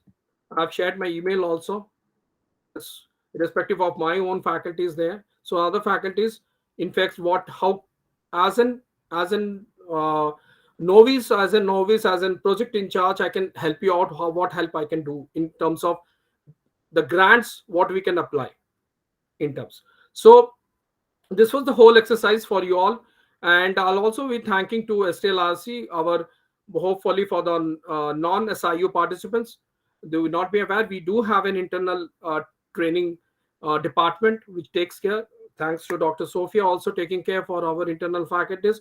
Even we have Symbiosis faculties joining this workshop also. So thank you so much, and bidding you all with a happy, prosperous coming days in your life. and hopefully we have really justified our time worth and the resource person we have allocated for you all for the last 10 days. And it's a hard work for us. Apart from my all engagements, and IT Warangal has been their own commitments, we do have our own commitments. Irrespective of that, we had tried to stick to our disciplines and guidelines what we had to do. And I take apology for anything which something might be due to the technical glitches happening, which is an online.